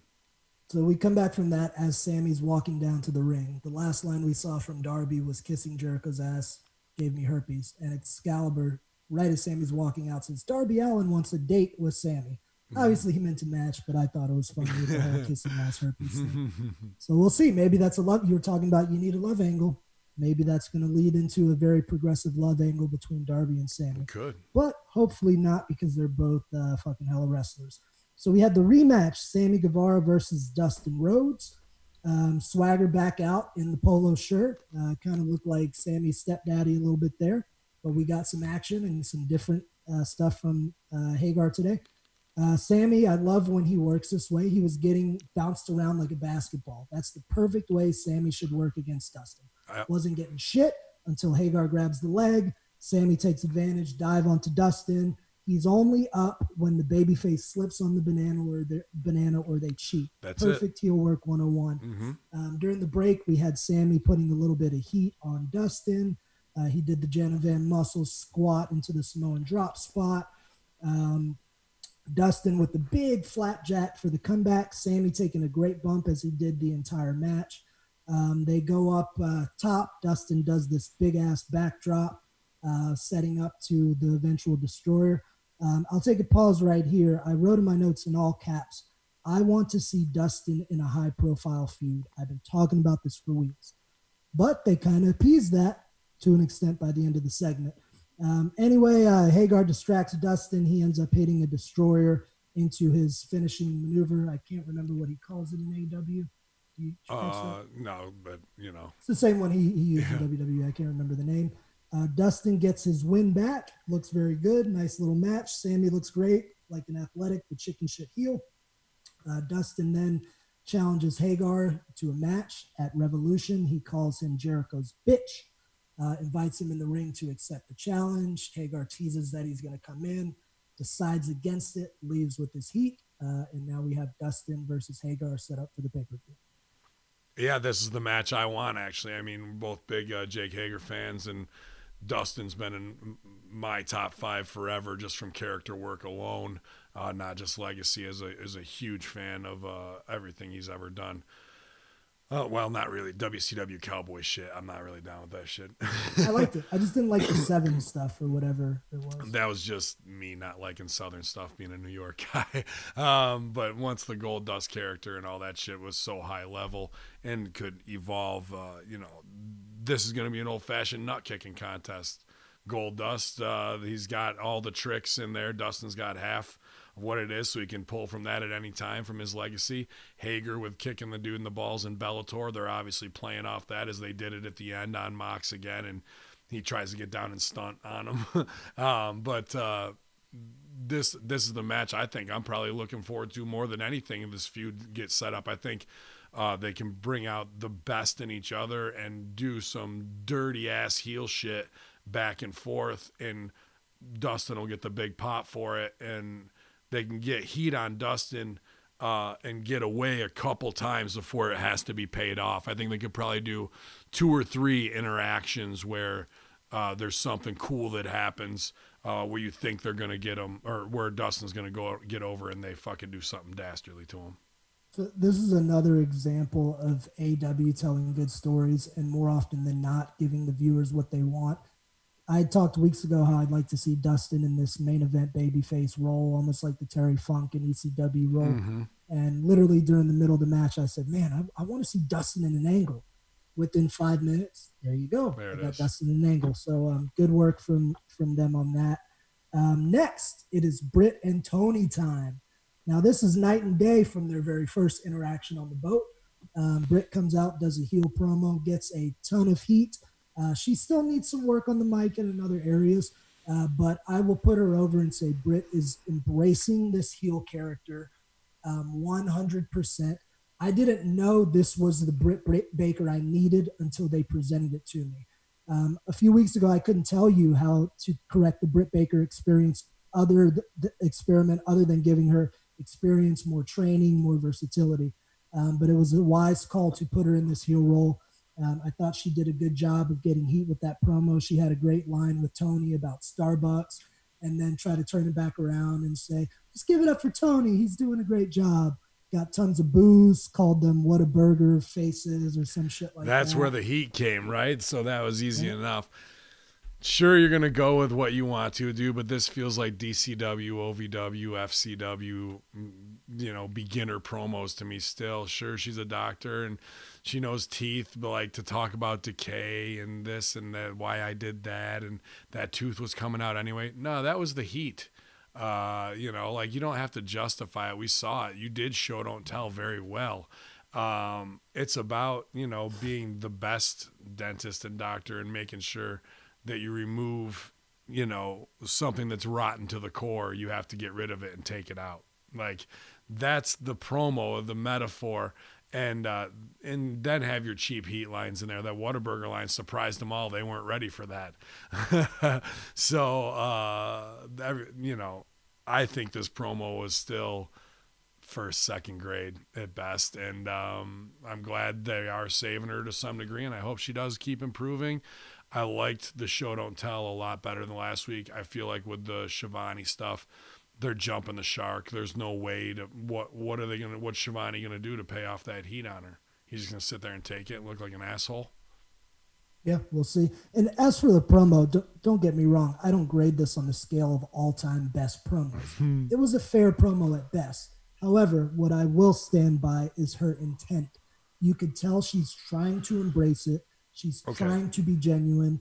And it wasn't the world's greatest promo, but you could believe in that moment that Britt was invested in this character. And damned if when she left, she didn't have more heat than anyone in the building that night. Yeah, I don't know, I guess. Granted, the AEW crowd's nice. They play along with shit, but she did get booed out of the building. So from a heat standpoint, I feel like it worked. Scooby-Doo has more heat with me than Britt Baker. Oh, fuck, that dude drove me crazy. Do you want to break in the show here to go in, or you want to wait till the end? Let's wait till the end. Right. I'm going to put that in my notes, Scooby-Doo. Hey, you remember when Britt did that tooth spot with Yuka last week? Yeah. Do you think she used Sam Lasco's mother's teeth for that? I think she did. Those dirty old whores of a teeth. They were pretty scuzzy. But cave teeth. Yeah, some dirty old cave teeth.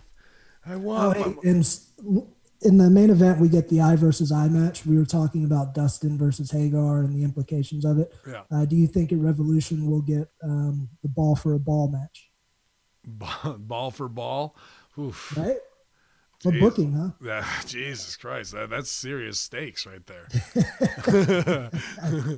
It's fucking real serious. All right, so the ball for a ball and Britt Baker takes us to our women's championship match, the Riho versus Nyla Rose remix. Would you call it ball for it all? Maybe, ball for it all. Vinny Russo would like that probably. I'm sure you and I may have differing opinions of this match, but I'm going to go ahead and break it down. By the way, I somehow missed, I know you were talking about it, how Riho didn't go through the table. Yeah. I somehow missed that actual part last week, but when they showed it in the recap, it was kind of funny, like when she hit the table and her little legs are in the air. Yeah. She just kind of slides off the table like it popped the shit out of her. Yeah, man. On to the match. I'm not going to do so much play-by-play on this, as I'm just going to give my critique, and Hamin will, I'm sure, give his fair share. For the match itself, it was night and day to their first encounter on the first AEW. This was 100% better match. What I did like about the match is that there was intent and intensity on both parts. I thought Riho had an excellent performance. She was fighting her little ass off. She was showing urgency when she was going for things. She was trying her little ass off, and she made Nyla look great. She was bumping all over. That knee drop that Nyla gave her was insane. Should have been the finish. Should have been the finish right there. Yeah, it definitely should have been. She did a great job. Funny line to note comes courtesy of JR. JR said one of the most ridiculous statements I ever heard in the early part of this match. He said, Riho started as a pro at 9 years old as a pro. What fucking 9-year-old is a pro at wrestling? And then Excalibur. Pro. She was a pro at Epstein Island, maybe. Who knows? Maybe. Ugh. And then Excalibur mentions that Riho's at her 7th anniversary. So with those numbers, Riho is 16. Dude. So back to the match. I thought they did a good job, man. And to be honest, I've been critical of Nyla. She still has work to go with her footwork and timing, and I'll say a couple things on that.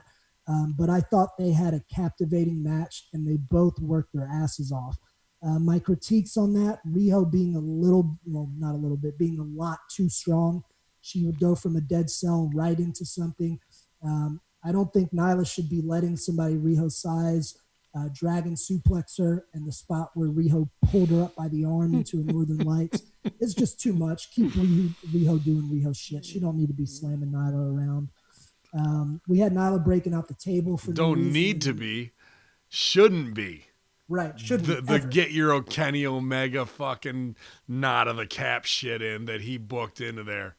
That this fucking girl just got killed 3 times in falsies before that, but she can come to life and Superman up and fucking dump somebody on their head who weighs 220 pounds. Almost 3 times her weight. Rotten. Yeah, it was rough, man. But they did a lot of good stuff in this. At some point, Nyla busts out a table for some reason in a title match. Riho runs off. Rotten. Not quite sure why you need that. I'd say my biggest critique, other than the suplex, at one point, Nyla Rose gives her a Death Valley driver off the second rope. Kick out. Death. Kick out. Yeah, I'm saying loudly to my girl, please don't kick out. So to those Still, I love you. This is why I love you. You're always positive and all this so shit. To those let's use this as a learning experience. Yeah, let's learn it for Silvio to be a little bit more bitter and critical about some things. To those wanting to learn, if you're the big person doing this, don't cover. Or maybe cover with one hand. Maybe rip her up. She did cover with one hand and kick out on that. 2 hands. But maybe like cover it was with one fucking pinky. Right. Or you rip her up. Or you put your foot on her chest. Yes. Or you don't cover at all. You stomp on your way to get up. Big people really try not to waste your... but here's the thing, Sil. That's a no here. Why don't you do that? Because it just kills everything you just did. No, in this match, it's title match. This isn't a character get over as a strong heel.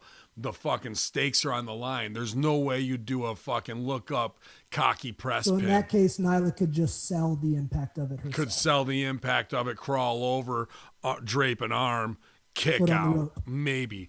But I got to stop you. Fuck this match, bro.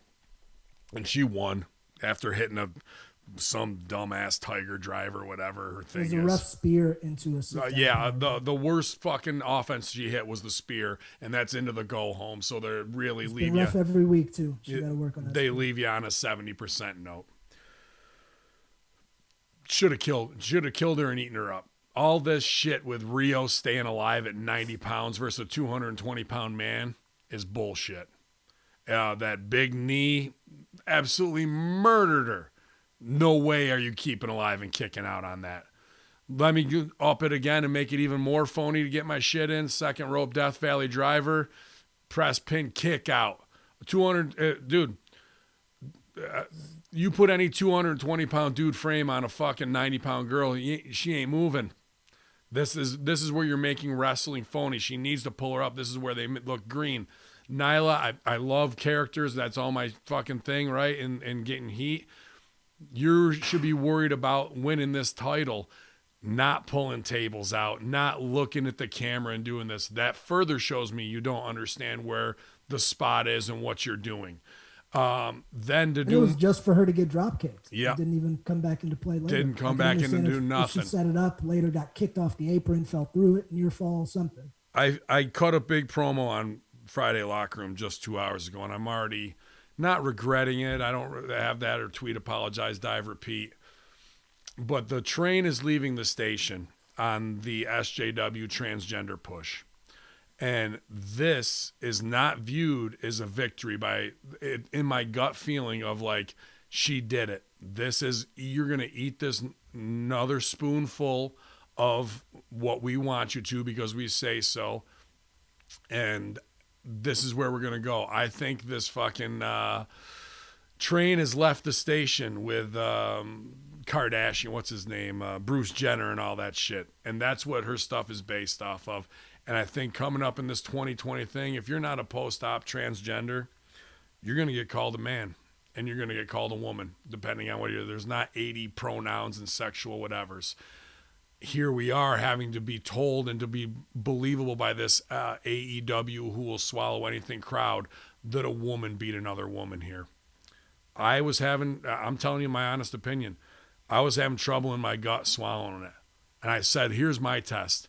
If a woman came down, or if a man came down, Jack Swagger, and punched Riho in the face as a shoot, how'd you feel? That's fucked up. If a man came down and punched Nyla Rose in the face, do you feel the exact same way? I think it's different, man, because I don't look at Nyla as a man. I do. She has, she has breasts, she has long hair. She's marketed herself, and they've marketed her as a woman. They haven't even mentioned the transgender term. So when I look at her, obviously I know that she was once a man, but in the ring, I once. Does she still have twigs and berries? I don't know. I couldn't tell you. She may or she may not. I haven't. I think that would be known if you were, if you had gender reassignment surgery. And like for those who don't know or don't know my history, I came up in theater since I was a kid. I've been around this community for so long, and I've not had to deal. I have people who are in my life who have had gender reassignment, who I think have done it for reasons that were extreme in this climate, as a solution, as a business move, even as an answer to a psychological question that doesn't have a surgical answer. And I think it's that train is leaving the station, bro, but they're trying to put it over as this is just the accepted society contract. I'm not trying to undercut Nyla or anybody in this business. I want to book wrestling the best and proper way for everybody, but it's not sitting with me right, dude. It just isn't, and I can't honestly run my platform and say that. And it's not because I have any vendetta against them, or like a Sonny Kiss type character, or Cameron at UPW, who I have great respect for their wrestling mind and how they work it. And maybe it is a little bit of me being outside the box, but the whole time I'm watching this, I'm watching in my mind, I'm watching a 225-pound man beat a fucking 90-pound Japanese woman, and the crowd's putting it over like it's two women. In my mind, it is not that. And not my mind where I'm trying to fake it. In my gut, I can feel it, dude. I'm like, whew, I just can't swallow this, man. And maybe that's fucking something wrong with me, but if I'm not saying it, then I'm not doing a justice to our audience. And I think there's going to be a pendulum swing that could hurt them in that respect. And I mean, you speaking out as honestly as you are, that's something that may come with some blowback, and you're willing to accept that, but you're giving your honest opinion, man. Yeah, I don't wish any malice on them or anything along those lines. Something is not, maybe it's me. Maybe it is me, bro. To me, though, man, like, even if let's just say she identified as a man, whatever, right? In today's climate, intergender matches are so popular. I remember Tessa working with Brian Cage, which would be the same exact type of size comparison. And they worked that match completely wrong, too. That match was a pile. But nonetheless, to me, I don't look at it that way, like man versus. It's just another fucking match. In wrestling, we see intergender, every type of fucking match. To me, just maybe it's like you have your gut, I have mine. To me, the way they presented Nyla, I know her background, but I always just kind of accepted her as, okay, she's in the women's division. She's a woman now, and I haven't really thought much of it. For the match itself, I thought they both stepped up. I Nyla agree. has a lot of work to do, and I've been critical on Nyla, but I thought she really stepped up her work. There were some holes in the psychology that we've pointed out, but I thought they had a great performance. They captivated the audience. Riho Yes. was the star of that match. She had the crowd going bananas for her. She fought her little ass off. They needed an agent back there telling her not to suplex Nyla and kick out of Death Valley Drivers from the second. But solid performance. I don't give a fuck what Nyla wants to do or anything about the SJW, whatever. If she's happy, I'm happy. I agree, man. I mean, that's a Hopefully they big, do big something thing good for with him. it. That's a big thing. And then to go backstage, I was interested in that. Like, where there wasn't, like, they put over there's no clapping, and I've been shit on since I got to this thing. So here's my thing, and kind of why I was doing this little half shoot, but not address the LGBTQ, whatever it is, because if you're going to have her there, him there, whatever pronoun or whatever, I'm fucking up I here. believe her is what she is. Maybe, who knows? There's 80 pronouns. What the fuck am I supposed to know? I could say them all in a list. MSG knows those. Here's what I'm saying from now on. I apologize for everything I've ever said or ever will say in the future. There, it's super sincere. Fucking, you know, that she does have heat. If they have somebody who is controversial, that's the window, the conduit to open into that demographic to get that support. If you want to have that conversation, let's do it. Let's have a fucking character like mine who going into this 2020 Trump thing, maybe not Hamin, but somebody with that argument laid out in a heel way that will get that over with instead of just, I agree with that, dude. Like Britt Baker, the heat's not with Shivani. Brother. That's, you're not even a woman now, or you got the balls to pull the trigger on that. Or I was the first woman signed. Yeah. What are you? Yeah, exactly. So this dancing around it, and when I know I have a feeling in my gut where I'm like, I just can't accept this for what it is, not that I'm saying get this shit off my TV.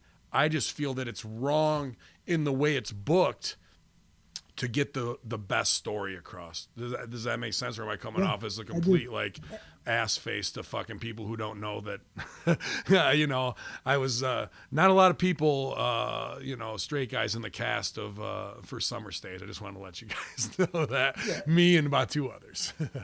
And I know Hamin very well. I've known him for 15 years now. And it's coming out of a place of love, but he's brutally honest. What's interesting about all this, I went on Twitter before because I was interested to see how the public was going to react to Nyla. And the same way you and I see this differently, basically it looked 50-50 to me as well. You had some people saying, congrats, Nyla, that was awesome, good for you. And then you had some other people not using some very nice language, not putting it as professionally and honestly as you have, but just well, they're not in the mob. Regardless of what I really think, I'm still on the same side as Nyla Rose. We're in this fucking shit together, B. Right.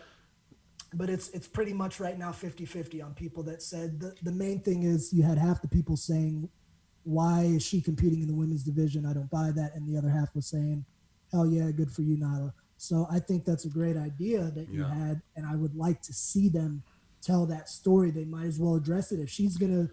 But here, let me say this. Fuck. Hell yeah, good for you, Nyla messages are also. I'm biting on the SJW push. Look at me, pat me on the back because I'm congratulating a transgender who won a woman's title, even though I may not believe it, but I want to go along in 2020 and do this new social contract. Like all that's in there in the subtext. I think I put her over for her win, and I did that because it was a very good match, and in my post I said how much improved it was from the last match. But it is however you want to slice it, it's a historical movement in wrestling. Sure. And what she did and is doing takes a lot of heart and character to come out to the world like that, to let everyone know your business, and to step up like that on a main stage and make the statement she made. Whether or not she's the best wrestler for the job, that's to be determined. In my honest opinion, the way that I love off the bat instead of Riho. They didn't. Riho got over it, worked out in the end. We got back to Nyla. But the way they were starting, I thought Nyla was going to be their person. I thought she was going to be their first champ. Well, I like that, how she stormed off and addressed the other girls and was like, yeah, I've been disrespected since I've been here. Now shit's going to change. You're going to see. This is just the beginning.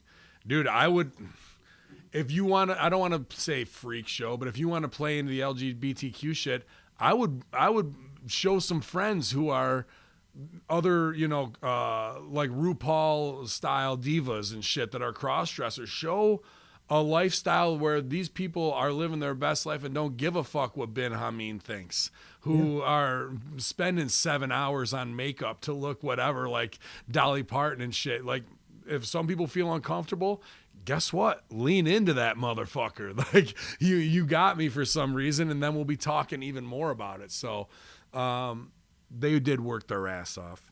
Anybody who's taking bumps, who's taking second row Death Valley drivers is fucking working their ass off. At 98 pounds. It ain't going to be me, Jack. So no, sir. I hope they get the wrestling tightened up where they can protect each other more, where they understand what a championship title means and when you have to do pins the right way, when there's time to not stunt and get your heat from the audience to get over, especially when you're going to win. Small things that it upsets me a little bit because they're learning it on TV as they go, and I know there's many competent people that we came up with who already know this and whatnot, but that's what the business lends itself to. You could say the same thing about Baron Corbin, how rotten he was when he first came up, and now where the fuck he is far better. So that's just how it's going to be. Feel they have. Yeah, that's just how it's going to be, man. So props to him, and we're talking about it. It's an interesting segment. It sure is. Well, we had history made. We got a new AEW Women's Champion. We then transitioned to Jericho backstage with the Inner Circle. Can I just put over Jericho's Le Champion scarf and fantastic jacket? I love this short promo and angle because it brought me right back to Harley Race, Ric Flair in 1983. Jericho put the fucking bounty on Moxley's head. If he survives Santana this week, I got a mercenary hitman coming for you. And they announced that mercenary was Jeff Cobb. Really cool. Just reminds me back to, Harley sicking Dick Slater and Orton on fucking Flair. Sending the Great Kabuki after him. All these fucking different tasks that the babyface has to get through. Yeah. I thought that was good old school storytelling. I think so too, man. The Jericho shit popped me. I like when they got the click together. But I think Jericho, the list stuff, I like a lot. Jericho always one of my favorites. I feel like he needs something. Do you? Like there needs to be a new turn for Jericho to get something. It's coming. He's figuring it out with the bubbly, with the champion scarf. Yeah. He's got something brewing. Okay. I like it. Sorry, what was the next thing again? So we had that short little piece of business. I liked it. Then we went to a VTR of Cody getting whipped by MJF. Yeah. They slowed it down so you could see the impact of the lashes, which I thought was a cool touch. What'd you think? Cody did a good job on social media throughout the week to kind of keep showing the bruises and shit like that. Like using social media the proper way to get things over. Not, I got bit in the neck by a vampire UFC fighter and now I'm doing PR the next day. So then as we have in the comedy impact, comedy improv world, as Ben Hamin taught me years ago, we had a little callback to our discussion earlier in the show. Brandi Rhodes out for commentary. It was weird, as we discussed earlier. We had a faint Brandi chant, very faint, seems like a dude in his row started it, but not everyone followed along for good reason because it's just weird right now. We'll see where they go with Brandi, but people need to forget what just happened for the last one. I thought this match stole the show. Great match. I would put that in the women's title match as easily matches of the night. Okay, I agree with that. MJF is watching a lot of Triple H. I know he's watching a lot of tape, but the way he's working is very Triple H without I don't think the fan or casual viewer is going to know it. Only workers are. It's in the pacing. It's in the setups, how he slowed the match down after shining Jungle Boy with a lot of fast stuff. Jungle Boy getting put over again as Luke Perry's kid. I like because the JR kind of redacted that, and that makes a stake for Jungle Boy to go, sure, I'm Jungle Boy. He didn't come out with fucking Marco Stunt or Dino Gimmick, and fucking he is showing that, yeah, I might have got in on this, but I have to fucking earn my way, and my daddy's not here anymore to do that. Right. Without saying that, I'm feeling that. Are you feeling that? Yeah, And definitely. I'm feeling Jungle Boy. He's getting over with me. I'd put him number 4 right behind Hangman Page on the babyface scale. Okay. I don't know if he's emoting him as much, but I'm rooting for him. Give him 2 years. Yeah. Just imagine Sure. Jack we saw yesterday, 2 years from now. I mean, he's got a gig because of nepotism, but he's not resting on his laurels. He's working his fucking Now this is where I feel there was really good work, and Jungle Boy's so green it has to be MJF leading him through it, and it didn't feel like backstage whoop wop do this bing bang duck one come through. Like once they slowed it down, which is very hard to do with a young guy like Jungle Boy because they don't know pacing and he's really listening to him. So that's what impressed me the most. And then Brandi on commentary was a little weird, but didn't go there. But then when MJF gets his heat and he grabs his package and goes, "You should get with a real man," and JR sells for it, that fucking tugged at my heartstrings. Because we know what JR has lost his wife. He's fucking very impressed after last week in that moment where she came down to be with Cody. For JR to get hot, I think it even surprised Brandi. JR made that scene very believable. I'm surprised they didn't cut to JR because he's standing up going, "Shut up. You shut your mouth. Shut up." And we never got to see that. And like I could hear and feel Brandy's like, "Whoa, thank you, JR, for doing that. You don't need to." But like that to me was like JR saying, "You just fucking disrespected my wife in the sacrament of marriage, motherfucker. You don't fucking do that shit." It really pulled something out of JR there, and I sat up and I was like, this shit has some meaning. I want fucking Jungle Boy to fucking win now, dude. Right. And heels up, and like I was like, fuck yeah, dude. This segment did good business. Everybody involved from commentary to the in-ring all the way around. And that's JR knowing the deal, man. He fucking knows his craft. Yeah. We had MJF versus Jungle Boy here. One of my first thoughts of Jack is that literally he's getting better every week, and you're watching him learn on the job and grow on national TV. And I've seen very few performers. It brings me back. I'm not saying he's on this level, but it brings me back almost to a Rock or Kurt Angle, where we watch them grow before our eyes. Jungle Boy seems to be improving at that similar rate to those guys, where he has very few holes in his game. He's learning, but mechanically he's doing very well. What I loved about MJF and his work, MJF did we don't see much of this out of him, mind you. They did a cool sequence at the beginning with some chain and some kip-ups and stuff like that. So you got to see a little athleticism from MJF. It was unexpected. But then what does he do? Jack Perry shoves him. MJF hits his ass, bails out of the ring. Mm-hmm. That's that fucking chicken shit MJF heel that comes out. He shines up Jack Perry. But when the time's right, he knows when to grab him, when to get vicious, when to switch gears. Then go back to that MJF pose or facial and have everybody booing and eating out of the palm of his hand. How is he not a Rip Rogers guy? Just don't know. Just watching his headbutts, I fucking feel like he's a Rip guy. I would say this match was perfect pro wrestling for 2020, as it had the cool moves, it had the high spots, but it was slowed down. It was different to a pace that you would see in, say, a Young Bucks and Kenny Omega match, where they did get the cool shit in. But they did it slow enough. So remember the first match I said it was a blink and miss and I couldn't follow it while I was eating? This match, you could follow everything, and they still did all the cool shit. And this speaks highly to MJF's ability as a heel. He did something very cool in the first 60 seconds of that match. 5 minutes later, they fucking hate him. Very few, if you notice in today's modern wrestling, most heels get cheered or end up getting cheered. MJF is so good at his craft that he could do something physically and athletically impressive, and they still hate him because he gets it. He gets when to do things and when not to do things. They were telling the story the whole match, the story of Jack Perry's back. You're trying to lift him. They kept coming back to that story. At the end, it all comes together. A great performance from both of them. MJF starts being valiant. Wardlow stays in the back. He's getting his ass whipped. Sorry, big guy comes out. MJF looks like such a dick, putting his little pinky up as he leans out of the ropes. Brother puts the ring on him, clocks Jack Perry slow. He takes his time, picks him up, hits the crossroads, 1, 2, 3. I thought it was a Masterful performance by both, but MJF again gets the MVP award. I agree completely with everything you said there, man. The only thing I didn't like, and if this is me nitpicking in a match after I go to rip that girls match apart for 19 different falsies that were like, ugh. The only thing there I was like, he's got him in the Gory Guerrero special there, right, holding him, and then he gets out, and Jack Perry doesn't sell a back or whatever. He hits him with something right after while he's behind him.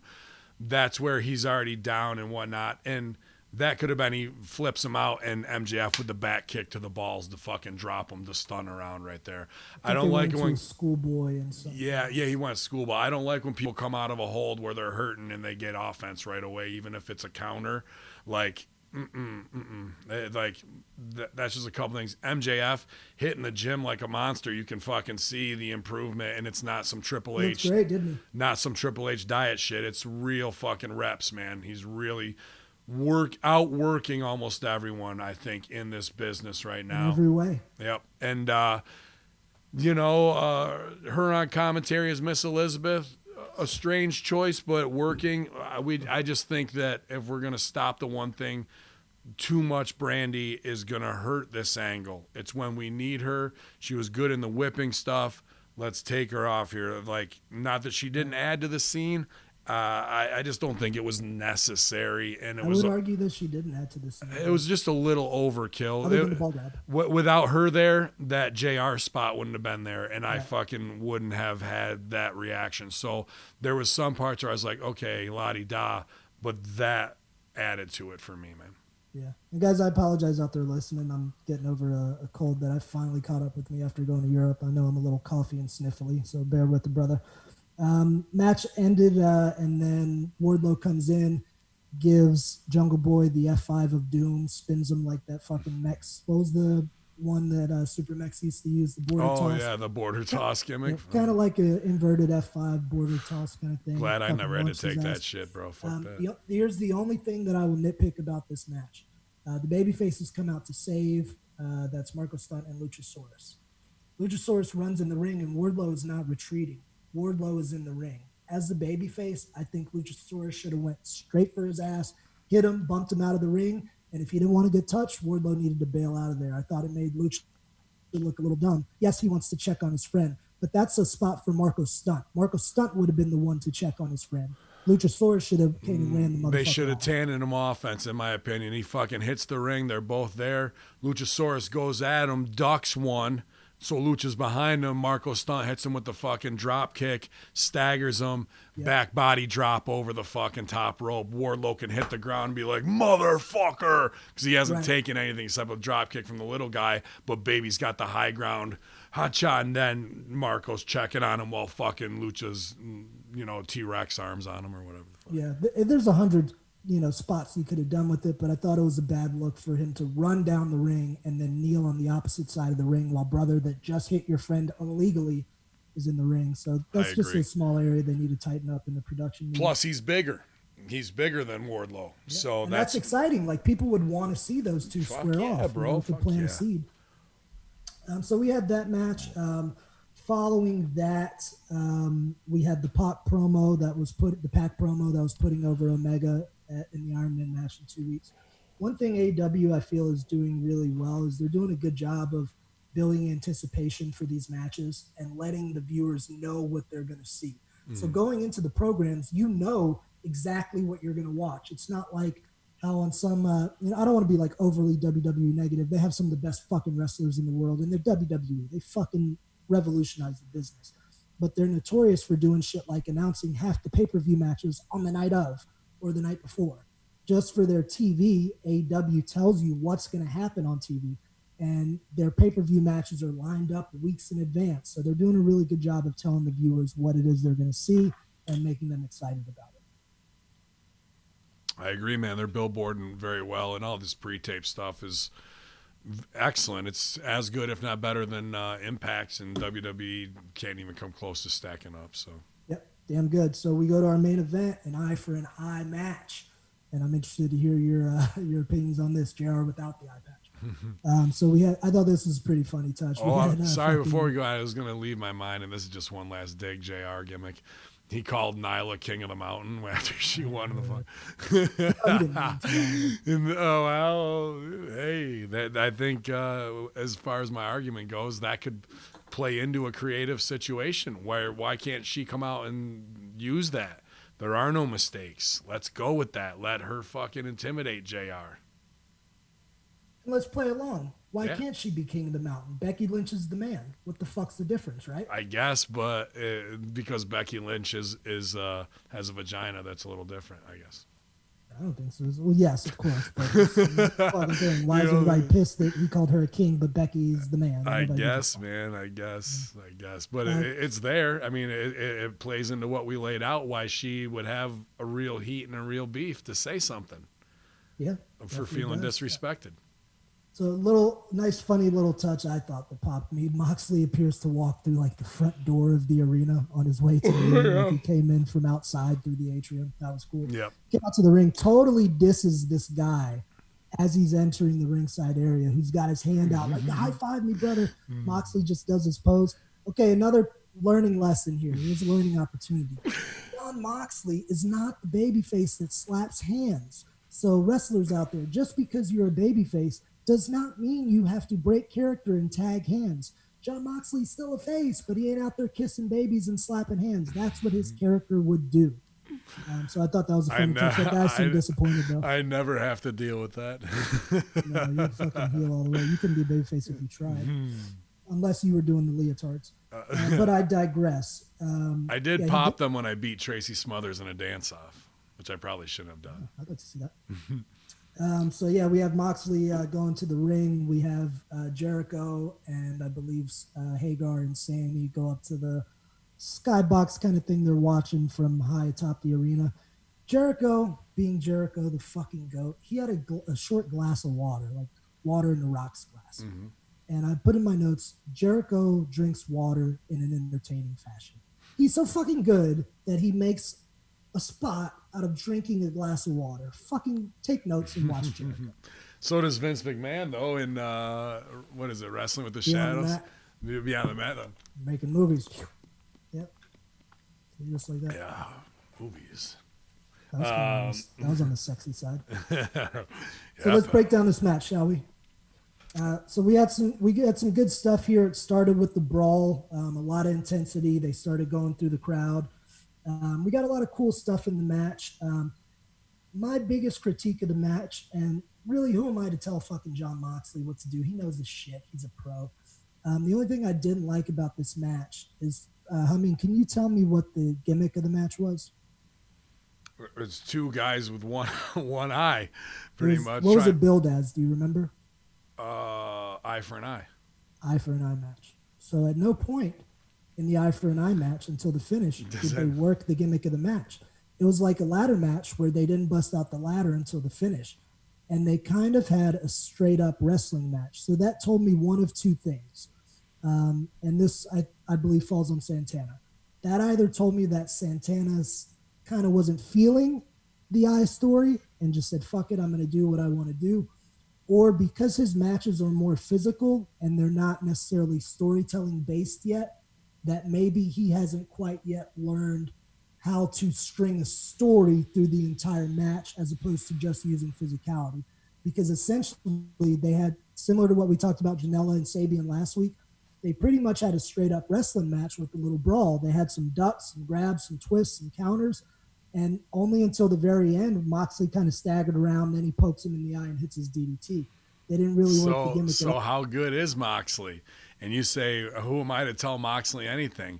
You're somebody pretty goddamn smart, in my opinion, because Moxley was a CZW guy, and sure, he was up there on the road, and Joey helped make him. But was he training with Joey every day? Because I used to get real goddamn hot at that little second rope come off where he would get his shit in the WWE on a cell and come to life and totally bury whatever anybody had. I agree with the second thing. I think these guys know a fair amount about wrestling, but I don't think they know about storytelling and putting matches together and saying. You're right, man. Guys in AEW don't. Say when I am working Joe Pimentel last month in a submission match, I get 11, I beat him in 12 minutes. I get 11 submission attempts back and forth in between. When I got to fight him in a Falls Count Anywhere, no holds brawl all through the arena next month or the end of this month, it's going to be a different story. If I hear eye for an eye and I got it, dude, my whole heat is going to be about getting my finger stuck in your eye or setting something up where I'm going to smack your eye on the edge of the fucking chair. Or they did the one spot where he was pushing it on the steps. So they did put that over. That was like one part where they did get it in there. That might have been during break. Because there was a it? picture-in-picture where I couldn't really tell what was happening. Okay, but so when we came back from break, Excalibur said it looked like he was working over the eye a little bit, something like that. I got the uncircumcised version where they just don't say anything, and it was on WatchWrestling.uno. So can we agree that it was one spot prior to the finish that the eye was working? Probably in there, but dude, if I'm working eye for an eye, there's going to be 10 spots in there that are going to be like wiping his eye down the fucking, the ropes, all that shit. And then to give it back, you got your buddy there. Nobody went for the Fuji powder, right? Like any of that shit that could have backfired in his face. He goes for the Fuji powder. Moxley hits him. Now his boy gets the Fuji powder in one fucking eye. And now everybody's got, if you want to do a comedy spot that way to get it over, but they didn't, these stars aren't educated as you think they are at the end of the day. Since we agreed that they maybe did one spot prior to the finish, let's look at this. Most fans know and workers know a ladder match or a cage match. Mm-hmm. So just imagine this. Imagine in a ladder match, they use the ladder one time in the middle of the match and then for the finish when they grab the belt. Or a cage match when they climb the cage or use the cage as a weapon or attempt to once and then not again until the very finish. So that was a bit of a miss on the storytelling aspect. I thought they just had a straight-up match. The match was fine, but I would have liked to have seen more. And the reason why I mentioned Santana more than Moxley is because on the boat a few weeks ago, Mox worked with Pac, and they had a great match, and the whole match revolved around the eye. And Moxley did a beautiful job of selling the eye. And at one point, he pantomimed like he was totally blind, and you could see him using his ears as if he was listening because his other senses didn't work. Maybe that falls on Pac. Maybe that's where Pac's storytelling comes in. But we didn't get any of this from either of them in this. I would have to agree with that. I can't say no because I've only met Moxley once, so I don't know him that well. Fine with me, but I saw a lot of his holes from those CZW guys who get over because they had exposure there, but there's a lot of holes in their game. I would watch it in WWE. They put the Shield together for a reason, not because they were cool guys, because Roman is a factory NXT worker, generational. ROH Rollins didn't know psychology from up from down, and here's CZW him, three cool, sexy guys that Joey Mercury goes, I can make them. I can put them together. Look at that. And I'll get them over. And all three of them working together protects the holes in all of their game. Sure. Then when they all split out individually, they become the biggest disappointments in wrestling as they try and shove Roman down your throat time and time again, even though he's a fucking stud horse. Rollins hurting people and gimmick after gimmick, from Beast Slayer to Architect to Messiah to man's man to fucking whatever it is, not getting over. And then Moxley, arguably the worst WWE champ of all time, in that gimmick match with Jericho with all the fucking shit just brutal. And now here we are, them having an eye for an eye match, and they can't even kiss theory, keep it simple, stupid, to get the story over. To be honest with you, I wouldn't even have had him in the match. I would have had his partner in the match, and then Moxley gets his goddamn eye too.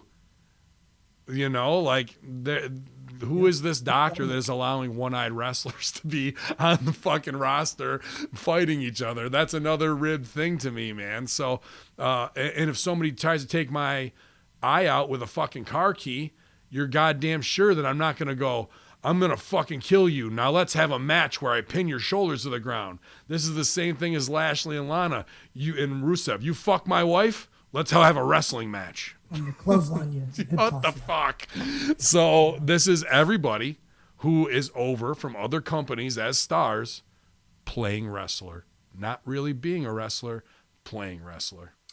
I wouldn't necessarily, for these two, I wouldn't call them playing wrestler, but I think it was just a lack of grasping the business and a story that was at hand. Can't be Maybe in, that's on an agent. can't to be in the explain main it. event on TV, Susio, and justify that to me, and say these guys are the top guys and they can't even get it at the That's basics. fair. However, he's a really good wrestler and has a world of potential. I think the sky's the limit. But Santana's not a main event guy yet. He's still growing. Nothing. It's not his fault. He's just evolving. So no, you're right. He's not a main event guy. So I wouldn't really expect him necessarily to know all this. But Moxley's a great performer, a great baby face. He could do a lot of cool shit.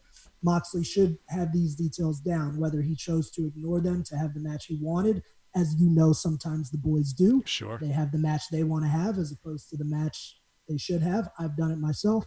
But I don't want to fucking go on a Barry and Moxley note because I think he does a fucking fantastic job. Dude, he's James Dean. He's cool as fuck, man. I just want people to get it right.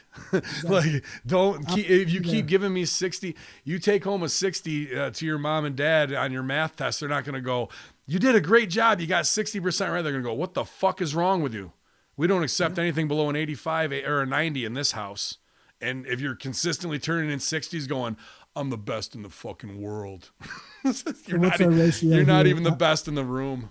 What's our ratio here at Hamin? What's our limit? 90? We expect the 90s for all. Yeah, dude. I want everybody hitting bangers all the time, bro. Let's do it. I'm down. So, All right, so we had the match. Then we had the Inner Circle run in, start whooping Moxley's ass. Last to come out, another little callback to the beginning, was Jeff Cobb.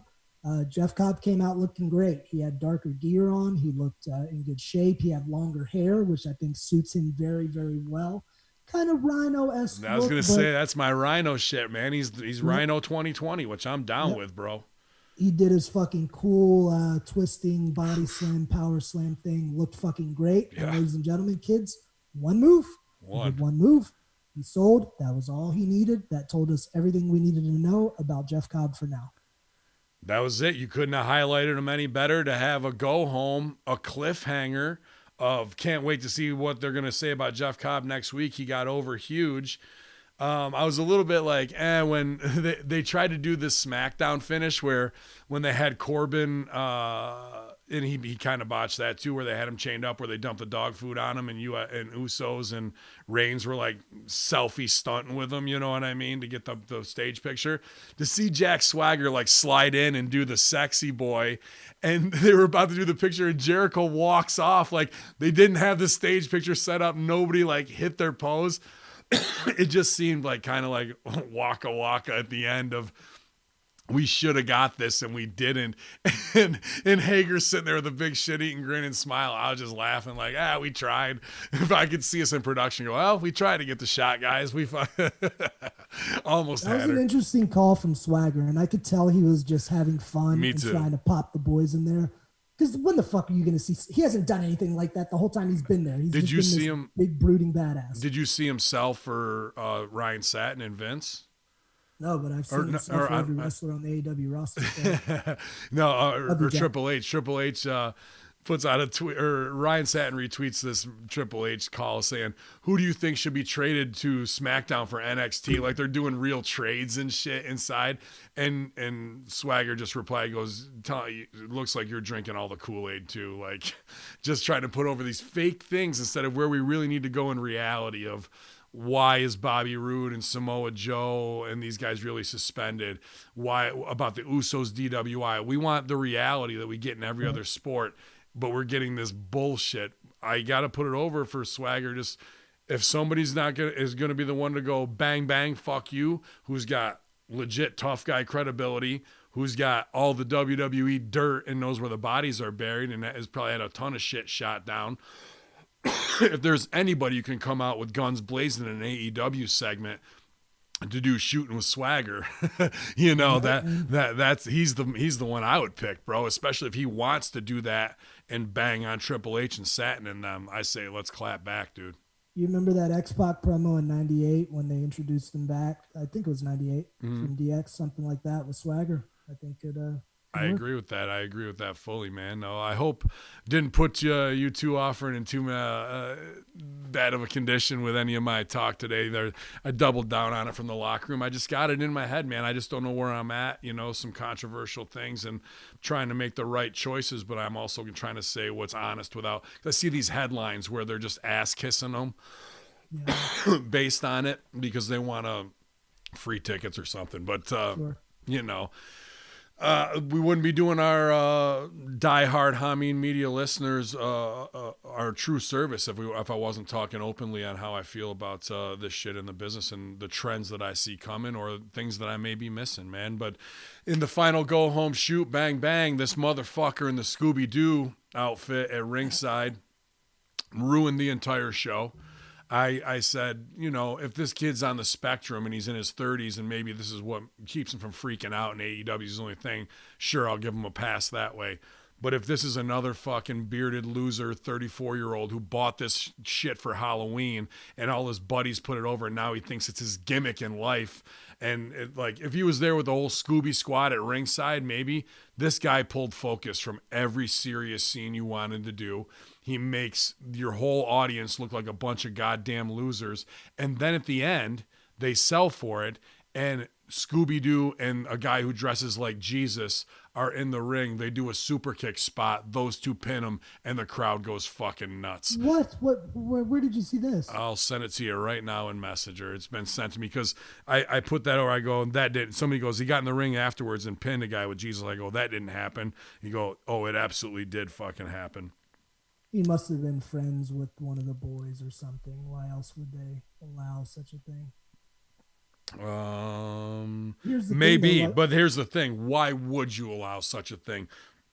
What a bunch of bullshit, dude.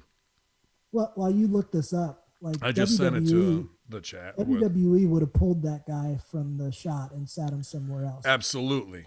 AEW can't because they branded themselves as the all-inclusive brand, so it doesn't matter. I could come dressed as the Abominable Snowman and it'd be against their mission statement if they remove me.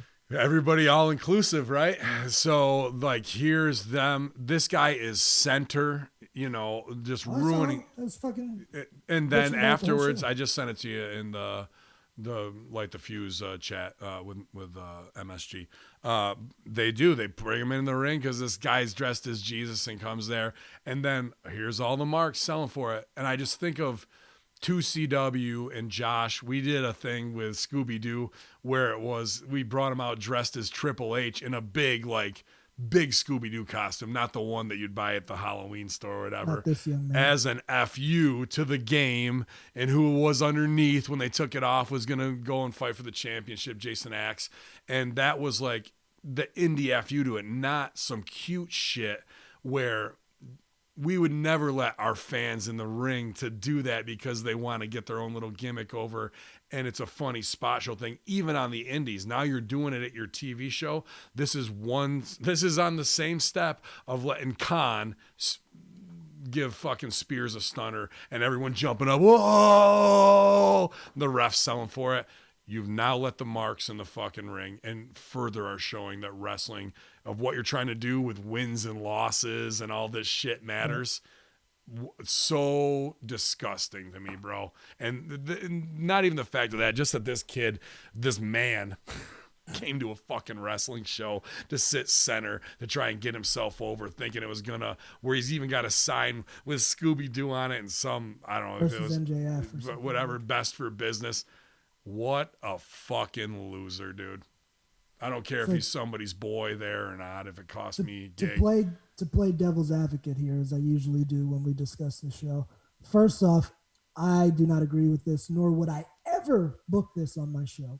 However, with AEW being the all-inclusive brand and being the hip, smart fan show, do you think, honestly, put your objection to it happening aside, do you feel like this is something that those fans can watch, and maybe some that aren't really all the way in on AEW yet that go, oh, well, that's cool. Fans get to do stuff like that.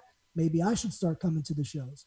Maybe it kind of gives another incentive, makes the fans feel even more included than they already do, which, as we know, the way they treat the fans has built a lot of goodwill. So granted, it's a shit spot that I fucking hate, playing devil's advocate objectively, do you think it could work to their benefit from the fan standpoint, not the worker or business standpoint? It'll work to the fans that they already have. The supermarks who New ones, want you it's think? going to make other dudes dress like fucking assholes and try and get themselves over as characters out of the crowd so they think they can, and it lowers everybody on your roster's superstar level. As soon as you let these fucking non-athletic, haven't worked a day in their life, paid a due in their life into the ring to get a birthday party shine off some shit where he should have got his ass thrown to the upper deck for trying to pull focus on my fucking show and get himself over. And then you put it over as like everybody cheer along because wrestling's phony and we'll do these goofy fucking panda things from Japan. We'll make them our own and everybody's included. You just lowered all your credibility you marked out for the marks. And now you're a fucking mark in front of the marks. Just like the Tony Khan stunner and like the shitty Dark Order punches. This is right in that same fucking check mark. How many times are you going to make these stupid fucking mistakes that make everybody not look like a star to appease a small percentage of the Supermark fanboy loser audience that AEW has built its backs off of? That's for such a small percentage. That's not going to get you any more people. That's only going to get you criticism from people who have shows like mine and listeners who are just tired of this shit. So Cornette can go off. You're just giving them more and more and more feeder instead of protecting your own business and protecting the investment that you've made to try to make this shit a credible organization. WWE looks at that and goes, what a bunch of fucking marks, bro. Yeah. No, I certainly agree with your sentiment. I wouldn't go as far as to call the AEW fans losers. Come on, honey. There might be a few in the bunch. Do you see that motherfucker in the front row at 34 years old wearing a Scooby-Doo costume trying to get his sign over every segment? That is the definition of a fucking loser. How about this? What if they would have had him come in the ring for his big moment, but then they send Hagar out to Ole Anderson him? Would you have liked that? Dude, all I could imagine is Arn back there fucking going, are you fucking kidding me? Look at this asshole. They should have sent Hagar out for the stretch job. I would have just fucking sent Arn out to deal with him. Yeah, Arn would have busted out a spine buster, a couple rabbit. The best thing that fucking could happen is Arn Anderson breaking that kid's nose and teaching him how to fucking be a man. Like, if this was your choice, here is the fucking receipt for it of what you thought was going to be a good choice. People like that need negative reinforcement in their life through pain. That's the only way they're going to fucking learn, because that dumb motherfucker's been helicopter trophied where his parents probably let him wear a fucking Superman outfit and a Batman outfit and Little Bo Peep to fucking school every day and went, everything you do is right. And guess what? All spotlight should be on you. And then they reinforce it further by letting the fucking kid get a win afterwards to pop the crowd in a fucking tongue-in-cheek thing, undoing all the hard work that a guy got whipped 10 times in the ring last week for shoot. Now you fuck faces can get in this honored time tradition thing that a lot of us put a lot of time into, and we can just shit all over it a week later. Fuck that, bro. Hamin says, fuck that. It would have been an interesting end to see Arn Anderson break a kid's nose. Who knows? Overall, very, very, despite that, which wasn't on TV, thankfully, very, very solid effort this week from the guys and gals at AEW Dynamite. I think their shows over the last few weeks have been building. Their product over the coming months has just gotten better and better. They're doing a good build to the pay-per-view. I'd definitely say this was a successful show. They got momentum. They keep building steam every week. I thought it was a great show. In closing, yeah, man, numbers are up. Numbers are up, and I cannot complain about that, as we've seen the trend going down, a little spike this week. Even a little spike, as low as the numbers have been, that's a 10% increase for them. That any business is going to be happy with that. If you said, hey, did you do 10% over last week, 8%? Any business owner is going to be like, shit, that's a good week for us. So another 10%, and they're at $1 million. So let's see if they can get there. The Nyla Rose thing will be interesting to see which way they go with it. As controversial as I might have made it out to be, it did business. The Britt Baker build. We could use a little more violence from her. Did business. Paige of looking like a goddamn star. Great business in getting him over and giving the wrestling that the fans want to get. And now with Dustin and Swagger, I'm pumped for that shit too, man. That's probably my new thing that I got my eye on. I'm excited about. And people know Jeff Cobb's coming next week. Tune in. That's good TV writing, folks. I think that's how I would have booked it, to go home the same way and put a shine on a heel that way and debut him, and or put heat on your heel, not a shine on him, but, debut him. They did make a lot of right choices. I just get too passionate about this shit sometimes on the wrong stuff. That's why we love you. We'll be back next week from Atlanta, Georgia. We'll get to see the debut of Jeff Cobb. We will get to see Cody versus Wardlow in his first match, also a cage match. A lot of exciting shit on deck. My brother Hamin, let's take this motherfucker home. Y'all infidels, it's hackerhamin.podbean.com, twitch.tv/conspiracy horseman. It's the man at the Chris Silvio, at bin_Hamin. Check us out, Twitter, Instagram. Send us all of your favorite parts of the week, or what we missed or what you didn't see. Please don't send me that Jesus for Scooby-Doo clip once again. But hopefully MSG will be back from running the master controls, and we'll have the 3-man booth for you here next week on Light the Fuse. YOLO! Dang.